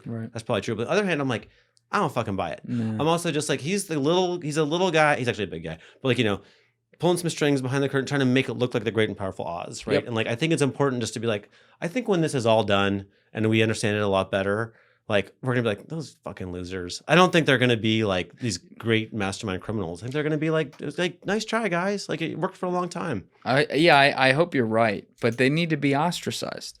You know, and don't do anything stupid to people. Even though we don't trust the justice system because they're fucking up, like, that is what it is. But ostracize from, like, no, you can't just, who the fuck, you know, we see people heckle athletes at every fucking game. Heckle that guy. Yeah. Heckle the shit. That's legal. You can do that. You know what I mean? And it's just so, that air of superiority that this Epstein class has, there's no better example of it than Howard Lutnick. And I hate that guy. I really have a despondent nature of my soul that just fucking, and part of it is because I defended him in the past on calls over the years with my friend Danny Jones, because he would come up with other stuff. And I had known Howard Lutnick's story on Wall Street. Like, he was a guy that like saved Cantor Fitzgerald. His brother died in the tower. He lost 650 of his people in one day and somehow kept it all together. And it was like a good story. And I think something about having just defended him in that respect, you know, when other people raised questions about him over the years, and then to see him so blatantly lie in people's face. I mean, the way that he concocted that story This is sick. in that interview. And I said, I will never spend any time around that disgusting. Just, it was so dramatic and perfect. And he knew damn well. Yeah. He was in all these emails with him. He knew damn well he'd been on that island. And then once it all came out, he still had the balls not only to not resign, but he had the balls to go in front of Congress and say, yeah, I lied. What are you going to do about it? Yeah. And he's still advising the president today. That's Leon Black to me. It's the same class of people. That arrogance, fuck you, dude. Yeah. I hate it. And I just, you know, and I try not to hate anybody. You know, I try to live and let live. So it's just like my anger talking right now, but just the contempt. He's earned it. He's earned it. The contempt I have for someone and like he's that. holding it back. You know, like, his sons run like World Liberty Financial, which is the greatest way Trump's been enriched since he's been in office. And like, so that's why he's untouchable, right? I would guess, right? He's holding it back, right? He's holding, to me, like, we have not well understood all the nooks and crannies of this, but I think we've gone far enough down the road to know that, like, Howard Lutnick is going to get to sample life without credibility because of his wealth and his, you know, zip code and dress or whatever. Like, he got to just be like one of the guys, and life was pretty good for Howard Lutnick, right? Not anymore. I think now it's like, he's not going to be shunned from much in his daily life, but he can't hold a press conference and sway anyone on any topic ever again. And or there's another one is I've been messing with Claude, as everybody has, you know, and I put in the current and past membership of the Council of Foreign Relations. Oh, and I was just like, hey, can you find Claude? Like, can you summarize like what Epstein ties we have here? And Claude's like, oh, buddy, we don't have time. You know, like it's like, this is really a lot. You know, and I'm like, okay, so it used to work. Yeah, like that organization is an emblem of many others, but like it used to be a good enough system to do whatever the hell they're doing, right? But I was interested. I think John Kiriakou told you that, like, his friend got senior enough that she would go to those meetings. She's like, it's all just arms trading, right? So I'm like, okay. So like we thought that maybe it was something Ivy League-ish or, you know, something beyond us, but no, it's like they're just selling missiles, right? That's what they're doing, I guess. Yeah. So and then I mean, according to Claude, a huge percent of those people knew Jeffrey Epstein. I'm like, well, that's interesting. Yeah. I don't think they're not a credible organization to me anymore. Yeah, there have been some people. You got to make some decisions fast when you're doing this. Like, oh, well, we have this guest in or that guest in. And sometimes, like, you'll see some weird connections and you'll be like, okay, all right, fuck it, we'll do it. But there have been some people that were closely associated with that I was interested in the subject matter that they were going to bring, but I didn't do it. Oh, really? Yeah, because I've done some past podcasts. I'm like, I shouldn't have done that. Oh, You know what really? I mean? Now it's hard when you're dealing with people in like DC that are anywhere near lobbying, which is just the dirtiest business ever. If you actually run into someone who's being vouched for is like, no, I really like this guy or whatever, you're still always going to find money and connections that's like, oh, they're funded by Soros, like shit like that. And you got to try to make a call. My best way to look at it is like we put it on camera and people out there can listen to them for 3 hours. It's hard to hide for 3 hours. You know what I mean? But there's going to be a point where like you hit a brick wall on it comes out. Like, it comes out if someone's really surreptitiously doing things. I really believe that. I think people at home are not stupid about that at all. I think they pick up on that well. I followed that for years, like in comment sections. But sometimes, like the guys with Council of Foreign Relations, I'm like, I can't do it. You know, what are you going to be advocating? Who are you going to sell me? It just feels like they always need a war. Yeah. And those are the guys at the middle of it.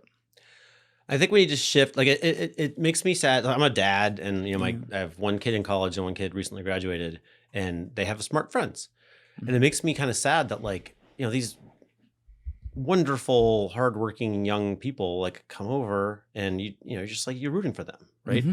But by and large, if they want to make the most possible money out of college, they have to go do something for these guys. Yeah. There's almost no one else to work for that can pay you top dollar, right? You're somehow in this tree of like people who know Leon Black and run big stuff, right? Yeah. I mean, it used to be even like, you know, when I was at NYU from 91 to 95, there were so many just local businesses in Manhattan run by like mom and pop or whatever, right? And now like just the coffee shop downstairs in any building, like they have to like cut a deal with the private equity guy who owns the building. Yep. Because they can't afford the rent. So they're kind of like this like boutique show coffee shop. They're not real entrepreneurs, right? Yeah. And it's just sad. Like it's like this strange mall where ultimately decisions are all made by Leon Black or someone like him, right? Mm. And I'm like, in that environment, like you certainly aren't going to go start a coffee shop. No. You know, like It's rigged. You gotta do like you have to petition to the lords to do almost anything in the business world, and that is not in the interest of the free market or America, right? Like we definitely want to have a different market where the best coffee shop entrepreneur has the most money from coffee, Right? We don't have anything like that right now, and so when you're talking about these people, like there probably are really smart people who started with love in their hearts who just got ground down a little bit over time into doing these like, well, we don't touch that one and we're going to avoid this and just don't ask me any questions about that. And next thing you know, you're emailing Jeffrey Epstein about how to raise money for your fund or whatever, which a lot of good people did, right? The good scientists and stuff like. Death by 1,000 cuts in a way. Yeah. Yeah, I think you're right about that. And that's the thing. It's like if you were around this guy, there's always going to be the question. Yeah. It's always going to be the question, like how much is it? And then the volume of it, you have to question that at some point. 3 years ago, I had a guy in that seat, Lawrence Krauss, who's in the emails 7,500 times. He didn't do very well. You know what I mean? At all. Yeah. No. Yeah. And like, it is hard for me to believe you are innocent if you are corresponding with that individual that much. He's the one who was at Arizona State. Is that what he was? Yeah. Yep. And he was trying to get Epstein on Joe Rogan back in 2017, you know, because he had just gone on the show. But like, guy who was respected in the physics world, done some very interesting work. We got along with him well when he was here. But like, you can't ignore that, you know? And it's like, how many... Does that mean, because I know who like introduced me to him to be like, bring him on the show. I think that guy's fine. And he's nowhere in the files, right? Yeah. But how far does it stretch? Is it just you took a picture with him a few times, or did you have 7,500 emails? You know, it's levels to it. But if you were even around it, there's always going to be that thing where it's like, how well did you know him? You know? It's kind of, and this is where I'm like, whole truth, right? Like, I don't really care if Lawrence can like explain away his particular thing. I'm like, no, like that's not the problem we have. I don't care, frankly, if it was you or another person like you. Yeah. Like what I want to know is everything you know. Like what was happening? What was the story? Like what made you feel weird? What made you, who was there? What else did they say? And like this is where Nobody's doing that. Literally no one is narrating the lived experience other than Michael Wolff is a tricky figure in this. The but author. The author. Yeah. Like I pay for his Substack and I listen to a fair amount of his podcasts just because at least of the people who were in the room with Jeffrey Epstein, he's one of the only ones who like tells stories. Yes. I don't know if I trust his storytelling totally. He's a little more implicated than I'm comfortable with, but at least he's trying to tell a story. Yeah. And like, what was Steve Bannon doing there? He's a guy who will like riff on that, you know? That's another thing, because we should get into Bannon now too. Mm-hmm. But the Michael Wolff, Steve Bannon dynamic is so bizarre, because Michael Wolff does that famous book in 2017 where he had this unprecedented access to the Trump administration, which I'm like, why would they have given him that? They knew he didn't like them. And Steve Bannon gave him all the access, and he made Steve Bannon look like a jackass, but they're talking like buddies long after that here. It's very strange. Like, have you pulled on that thread at all? Like what the bigger picture is there? I don't know, but to me, like, so and then Steve Bannon gets arrested like on Guo Weng's yacht, and that guy's like the Chinese Jeffrey Epstein of China, Yeah. basically, right? He's a guy like literally was setting up people in sexual, like. Oh, I don't know much about that. Yeah, so that guy Guo, if you like, there's published, like, that's on Troop too somewhere, but like, there's he ran a bunch of hotels and had hidden cameras and like had pull with the party because he had people on video doing. And then this or they that. kicked him out, And right? they kicked him out. Well, it's Yeah. hard to know. Was he? Or, Like, right, like, or is he like the guy who can run money offshore now because you cleaned up the party or right, whatever? and they like, say he's wanted. I yeah, got you. Yeah, I don't know, but so Bannon's what Bannon's really doing is way more sordid than being this right wing nut job in Trump's ear, right? He's making a currency with that guy. They were trying to make some digital money. They were doing all kinds of crazy stuff. And what he really wants to do is clear the decks for no crypto regulation, which is a way for the worst people in the world to move giant amount of money without oversight. So to me, like maybe this Michael Wolff thing is that he looked like kind of a simpleton, right? He looked like a guy who was easy to understand and definitely not like a high level Epstein accomplice. You were the first guy to paint the picture of like Steve's full timeline though, which is crazy, because then I would get totally unrelated tidbits in other conversations with other people over the next 2-3 years where they would mention something about Bannon and a place he was in some year. And I was like, what the fuck?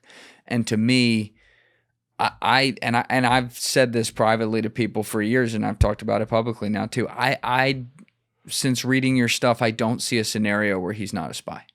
Yeah, I mean, you know more people in that world than I do, but like if you just look at like the things he's interested in, like Cambridge Analytica is like a mind control company that they were investing in 1992, effectively. Yeah, and he's right there with Milken in those years, and then now he's got this extensive Epstein relationship.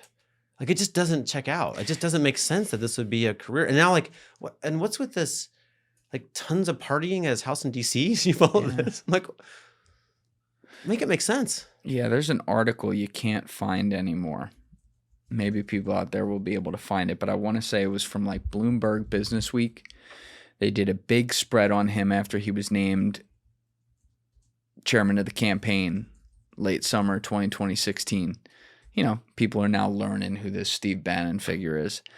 And the author talked about I can't remember if the article was from before and they were just like re-releasing it to talk about who he was, or if they were writing it now. But the author talked about how Steve gave him full access to him, a few years before. And he went to the townhouse with him and they just had this wild conversation. Like, for example, Steve Bannon said one of his favorite people that he respects the most on TV was Rachel Maddow, And the guy was like, what the fuck? Mm-hmm. Like, she believes everything the opposite. He's like, yeah, but she's brilliant. And here's how she builds her cases and stuff. And I was like, interesting. So he's showing him some pictures on like the mantle, like straight out of a movie scene. And the author said, what are your politics? Like, what do you believe? Yeah. And Steve Bannon said, and I'm almost directly quoting here, but I can't find this article. He said, I'm a Leninist. And the guy said, Leninist, like Vladimir Lenin from the Soviet Union? He goes, exactly. And he's like, he's a communist. You hate communists. He goes, no, I'm not a communist. I'm a Leninist. He's like, yeah, explain to me the difference. And he goes, I want to burn it all down. Mm. And it's so emblematic of the actions, the bluster that he takes politically. And then you see how he's talking behind the scenes. And not only does it appear he's not burning it down, it appears he's actually, setting up where all the fire extinguishers need to be for these people. Yeah. It's very, very odd. Yeah. And then, in 2017, he got on the National Security Council for a while. Mm-hmm.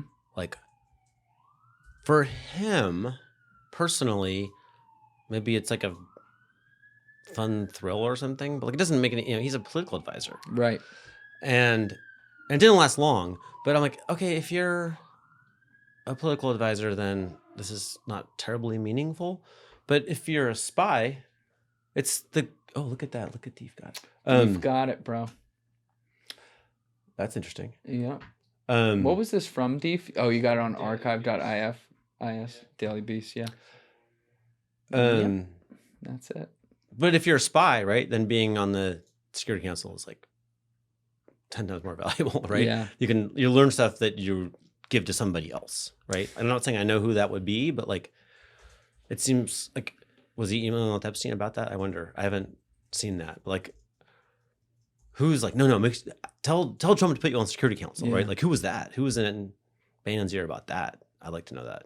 The question I've always asked since reading your stuff and then doing more work on it and like trying to figure it out is who, and I like Danny Jones and I've gone back and forth about this for years. Who was he a spy for?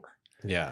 And where I'm at right now at this point is no one. Like, as far as intelligence agencies go, I'm sure he was like an access agent in a way, like a Robert Maxwell kind of character with no real dominant allegiance, I would guess. Just guessing. But like the people that maybe he really was doing it for was that secret class, the Rockefellers of the world, the Rothschilds of the world, insert it here. And somehow he got in that position. He's like the man in there checking in to make sure this Trump guy doesn't burn down our fucking system right here. You keep his ass in line. I wonder if that's what it is, because he finds his way up next to all these people over all the years. I mean, you're talking about the guy who financed fucking Seinfeld. I know. Like, come on. What the hell? Like, what, you see that, and that he gets royalties on that to this day. Yeah. He's like a fucking billionaire. Yeah. It checks out.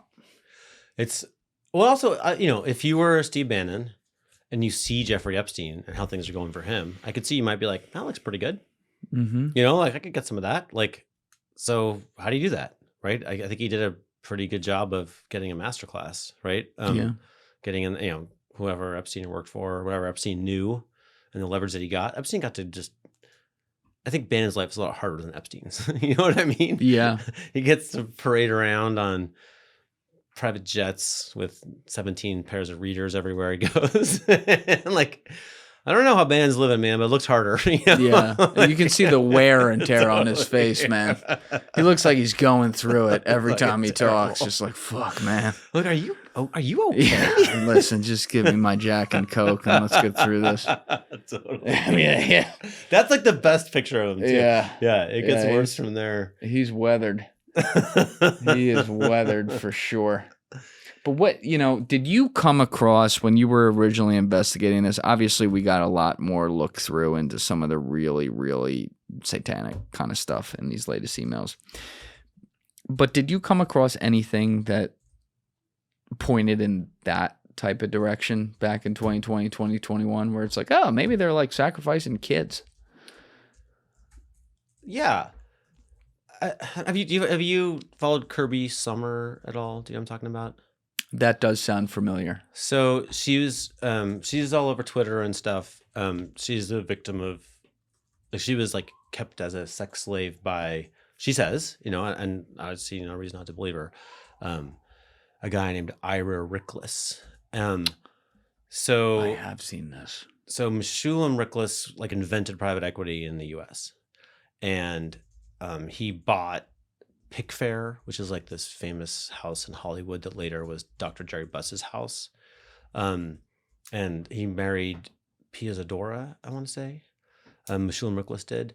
And I tried to connect with Kirby Summer and and she says a lot of things that are along these lines, and I'm inclined to believe her, but I never know like how she knows it. And so, I have to try to be journalistic and vet this, right? Yes. And so It's a difficult thing. it's very, very difficult to do. Yes. But she's written a bunch of books. And so, the notion that all this like in the version, she is not alone in telling this version, right? There are a bunch of people who are like, no, it's thousands of people and it's murderous and it's satanic and it's, Hollywood galore and, people are groomed from young ages and all this kind of version of events. I just didn't know what to do with it, right? Like I'm worried for the people involved, and I just didn't have a way to get to like step 2 of like, can we confirm this fact and like what this time and place? And so for me, I'm like, I'm open to it. I'm open to it. It seems pretty convincing. I'm also surprised that there aren't more. Like, if you didn't have some big method of controlling everybody, like there would be whistleblowers, if that makes sense. You know what I mean? Like, Yeah. And every now and again, like some Hollywood starlet or young star will come and be like, you guys don't understand. Like, like everybody was molested when we were all on the kids show together. And most of the rest of the group was like, I don't know what he's talking about. And I'm like, who's lying here? Right? Honestly, a thing that really freaked me out, was Harvey Weinstein kind of sidelined the careers of some promising young actresses who wouldn't sleep with them, right? Maybe, do you remember their names? I forget right now, but they're names that we know. Mm-hmm. And so they had been in some movies and TV shows and had some level of success, and then encountered this roadblock of they wouldn't become sexual playthings of Harvey. And he's like, oh, all right, you're kind of done. And then essentially the rest of Hollywood, their friends, some of them presumably, right, just said nothing. That's what's crazy. Freaked me out. That freaked me out. I'm like, why? Yeah. You know how eager Hollywood people are to talk about good causes and fighting the good fight and all this stuff? And like, well, your friend has had her career ended because she won't sleep with this rich guy. And like, everybody's silent? What the fuck? Yeah. Well, I mean, an example, I'm a fan of Brad Pitt, love his movies, and I don't know what happens behind closed doors, but Brad Pitt apparently famously, when he was dating Gwyneth Paltrow, who ran into problems with Harvey Weinstein, said, like, threatened to beat the shit out of her, like kill Harvey Weinstein if he went anywhere near her or whatever. But then it's like, that was in the mid-90s, 12, 13 years later, stars in one of my favorite movies of all time, Inglourious Bastards, by the Weinstein Company. Oh, wow. And it's like, I mean, I'm glad he did. It was a fucking great movie, but, yeah, we didn't know at the time the darkness of like Harvey Weinstein behind the scenes, but you wonder what that is, that cognitive dissonance or whatever. Yeah. And even like not necessarily on camera or whatever. If I ever met Brad Pitt and was just talking with him privately, I'd want to ask him about that. Yeah. Like, What's the deal? What's the calculation there? Yeah. Was it just were you like, you know what, as long as he's not on set, I'll just fucking do this, and then overlooking things you knew in the past? And do you feel bad about that, or was it more like, well, I guess it's just the way things work and you're accepting it? Which either one has problems to it, to be clear. But or I mean, this is crazy, but like, or is there not an option that's better? Like that one made news, but maybe the other producers involved in the other options you'd like a career out of, like maybe they're just not good either. Yeah. And there's people where you see stuff that they came up with through Hollywood and you're like, yeah, something. There's one I'm thinking of right now that is just so textbook, where it's like, oh my God, he was around that guy who later went to prison for diddling all these. but I don't like to speculate on that publicly because it's a personal thing. Sure. I mean, even if they're a star, obviously, I think I've been guilty of that in the past, speculating on some stuff. But there's some sort of darkness there that people don't talk about at dinner parties. Yeah. They talk about it at the after party when they're forced to. Yeah, for sure. But it's fucked up. I had a weird day of I think about this all the time. Sitting around regular day at NYU in the 90s, and we're talking about something, just kind of like gross men touching women, right? And like basically every woman in the room is like, oh yeah, that happens. And mostly they're like, oh, like we gotta put a fucking stop to this, right? But there was one woman who was like, no, it's just part of life. You just gotta deal with that. And I was like, this is surprising to me. Like, this is like, I mean, I'm not gonna say that's like a wrong position, but I think like that person's probably a steadier bet to be a Hollywood star than Yes. everyone else in the room. Yes, because they're willing. Psychological profiling, these people are excellent at that. Yeah. Unfortunately. Yeah. The predators know when they got one. And I think so. This is honestly, you asked how I got into this. Like part of it is a little bit of this dynamic, which is like I think the number one criteria for having a sustained NBA career is to not be a whistleblower, right? Like you can't be. It's like Alvin Gentry is a very proud man, and I really respect him and think he's a cool guy. But he was Donald Sterling's head coach for a long time. Mm-hmm. And like I'm telling you, just from like friends who work in the NBA, it's like you don't. Of course you don't. Of course you don't. Can you tell people who Donald Sterling was? Oh, sorry. Donald Sterling owned the Clippers and was kicked out of the league for Lifetime ban for being like blatantly racist on. I mean, the word is like he's married, but he has like a girlfriend on the side, and he's telling her on the audio not to come to games with black people. And it's a little even worse than that, but I will tell you that Donald Sterling was surrounded by women he paid to hang around with him and to entertain. And he threw parties that a whole bunch of the NBA world, players, media who were on TV and went to these parties, and in many cases they would like hand you a woman as you arrived. And everybody knew all about this for years. And he got in huge trouble. He's like a real estate magnate, but he wouldn't let non-white people live in his various properties, including like his wife being on tape saying, "We're not going to have these people living here." Blah blah blah. They got in trouble with like he was just he was famously a bad guy, and everybody knew it. And they didn't kick him out forever. And the whole time he had like a GM and a coach and all these people who just nod along. And he's the overt case that now has been exposed. But I'm telling you, there's not a billionaire who's like doesn't have this criteria, like don't rock the boat, right? If you want to work in the NBA, the first criteria is protect the billionaire, right? So what worries me isn't the NBA. I don't think it matters very much. Well, I mean, it does because we love it, right? Yeah. But what worries me is I think the same dynamic is true in lots of businesses, right? Wall Street, Hollywood. I don't know how the arms business works, but if you just take the business I just described, it's a giant chunk of the U.S. economy. Yes. Where we're just like, everyone's in this protection racket. Yeah. You get to a point where you like cross the Rubicon and it's like, he's untouchable. He has escape velocity. Yeah. I agree. Yeah. There were a couple times before where, and this is what gets me. I'm going to keep this shit to myself because to me, it's unproven or whatever. It's anecdotal. But I remember a couple times in New York City sitting next to people I didn't fucking know who were openly talking about techs out loud with me and other people there who could listen to what they were saying with extremely powerful people. This happened twice that I can think of off the top of my head. Saying things that if it ever got out to public, those people would never fucking be seen. They'd be Donald Sterling.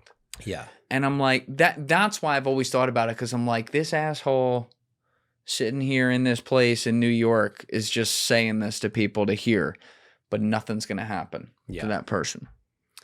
And so I do think you got to stand up a little bit. Like maybe, let's admit everyone's not going to be a hero here, but like the number of heroes is too small. Yeah. Like if you have an inkling to join like you and like just like start being like, yo, what's up with this? Like, I think it is very powerful for the tide to turn a little bit, right? So right now it's like, oh, like 12 guys online are really mad at Leon Black. It's like, well, if it's 1,000, like that's a whole different thing. Especially when you can really get evidence. Yeah. When you can that's a big part of it too. Because like I said, like the two I'm thinking of, fucking asshole could have been a cokehead blowing smoke and it might not be real. Right.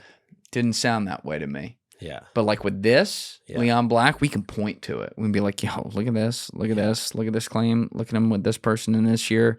Look at Henry's report about the money that was being funneled to him in 1988. Look who's connected to that. It's like it's right there. The public can fucking put this together. Yeah. It's crazy to me. Well, that's where I'm like, this last file dump, I don't understand what happened.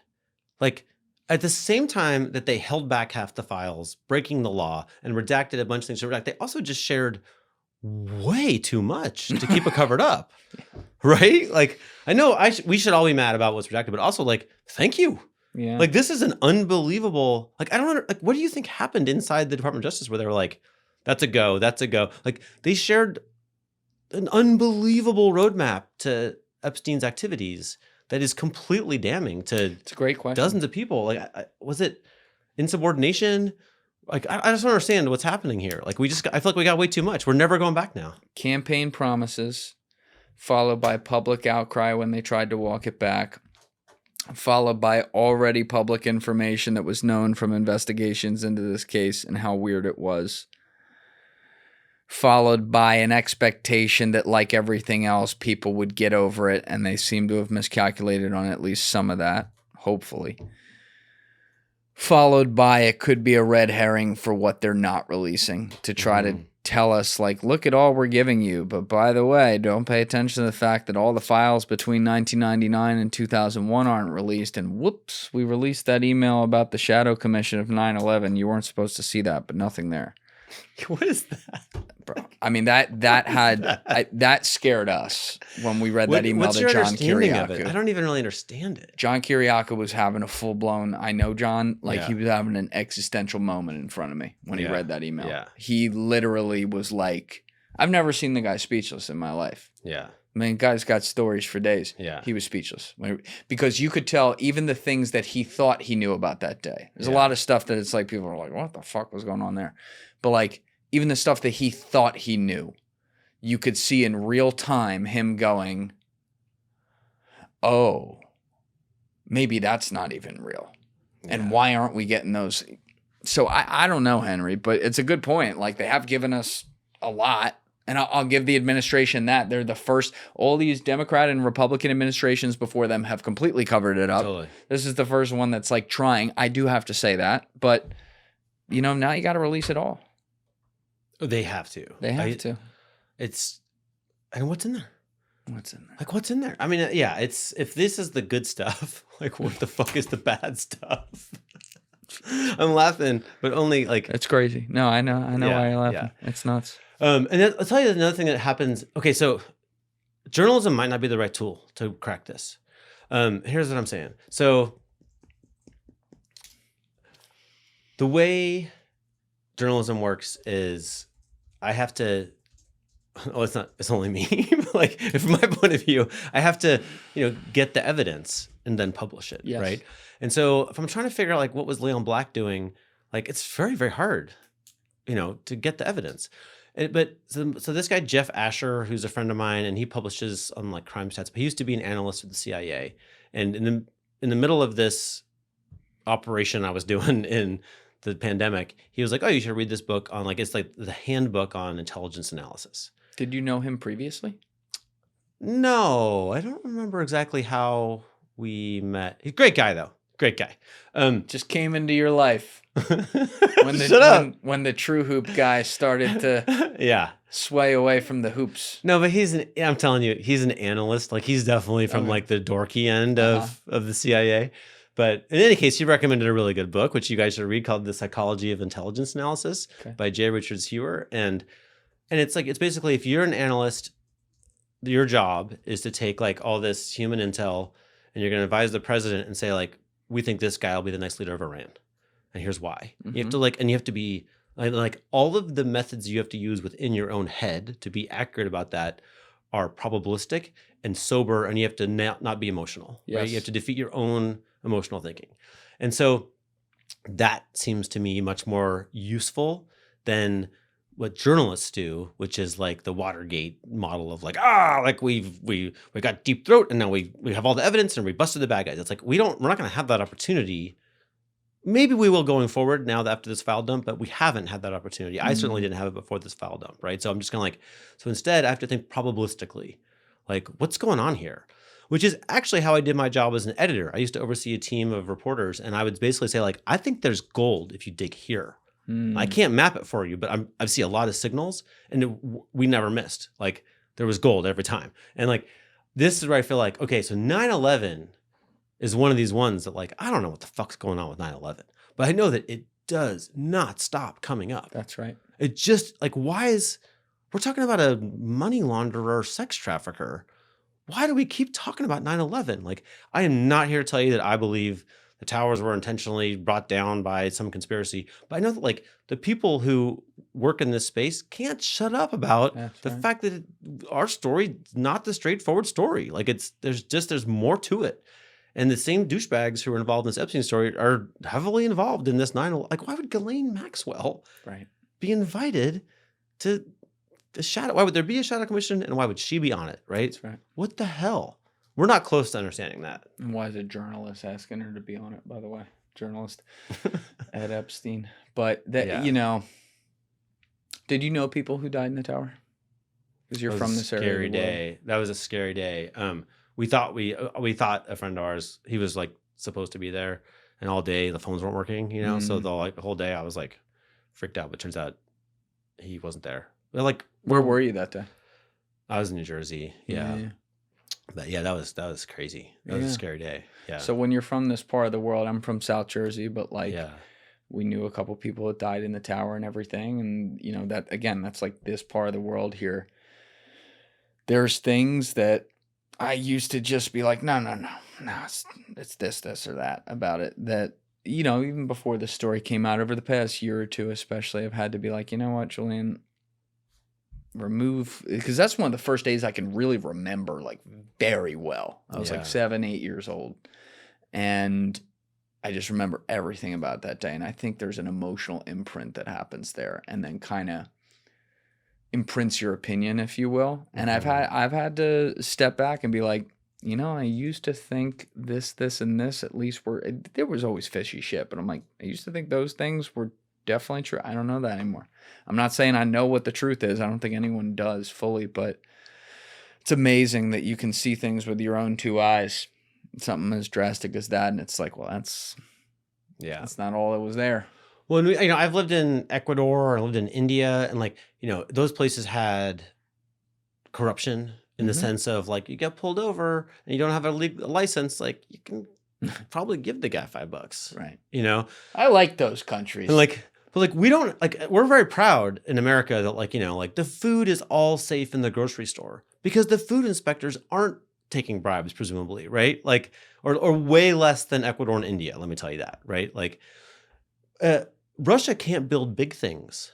They can't build planes and stuff anymore because it takes a lot of trust to have a factory that big, and they can't muster the trust because everybody's on a take, right? Like, we build big things here because those skyscrapers you have, the HVAC people trust the steel people who trust the concrete people, and I'm not saying there isn't corruption in there, but like, we by and large, if you get pulled over, try to give the cop $5. It might work, but I think it's not going to work, right? Like, we're proud of that. Like, regular Americans, I think, are pretty much not corrupt and pretty proud of that. But at the story that I didn't know until I was too old is that at the top is where we keep our corruption. Yes. Which is a really weird place to keep it. But like, that's where like those people, like these lawyers who take money from BCCI or whatever, there's infinite supply of them. Like, they are the system. Rules for thee, not for me. Yeah. I'm above it. Yeah, that's our corruption. Like in India, I don't know. I lived there in 1993. I'm sure it's very different now, but like it was low level stuff. Yeah. You know, like, and we would say kind of like, oh, this is backward place. It's like, no. Like our corruption is just way bigger. Yep. Just because you can't see it don't mean it's not there. That's a Yeah. great point. Well, Henry, I could talk with you all day about this, man. We've been going for like 3 hours and 15 minutes or something. Your work, as I have said for years, is fucking amazing. So people, please go subscribe down below to the Substack True Hoop. Again, also great NBA coverage. We didn't talk about as much of that My today, but my like, business partner is like literally the personal coach for a crap ton of the best NBA players. They call him every day. He preps them every day. And like he knows stuff like would blow your mind. Like this is one category of what we do. Like there's a very important other category. Yeah, I might need to have him on too. I'm a huge NBA fan. So Oh, you should pick his brain all day. Yeah. But listen, man, great work. I'm glad to see you back in the game now. Thanks, and man. I got a lot more questions, so we may have to do this again. I'm not far. All right. Yeah. Everybody else, you know what it is. Give it a thought. Get back to me. Peace. What's up, guys? Thanks so much for watching the video. If you have not subscribed, please hit that subscribe button before you leave, as well as leaving a like on the video. It's a huge, huge help. You can join my Patreon via the link in the description, and you can also join my clipping community via the Discord link down below. See you for the next episode.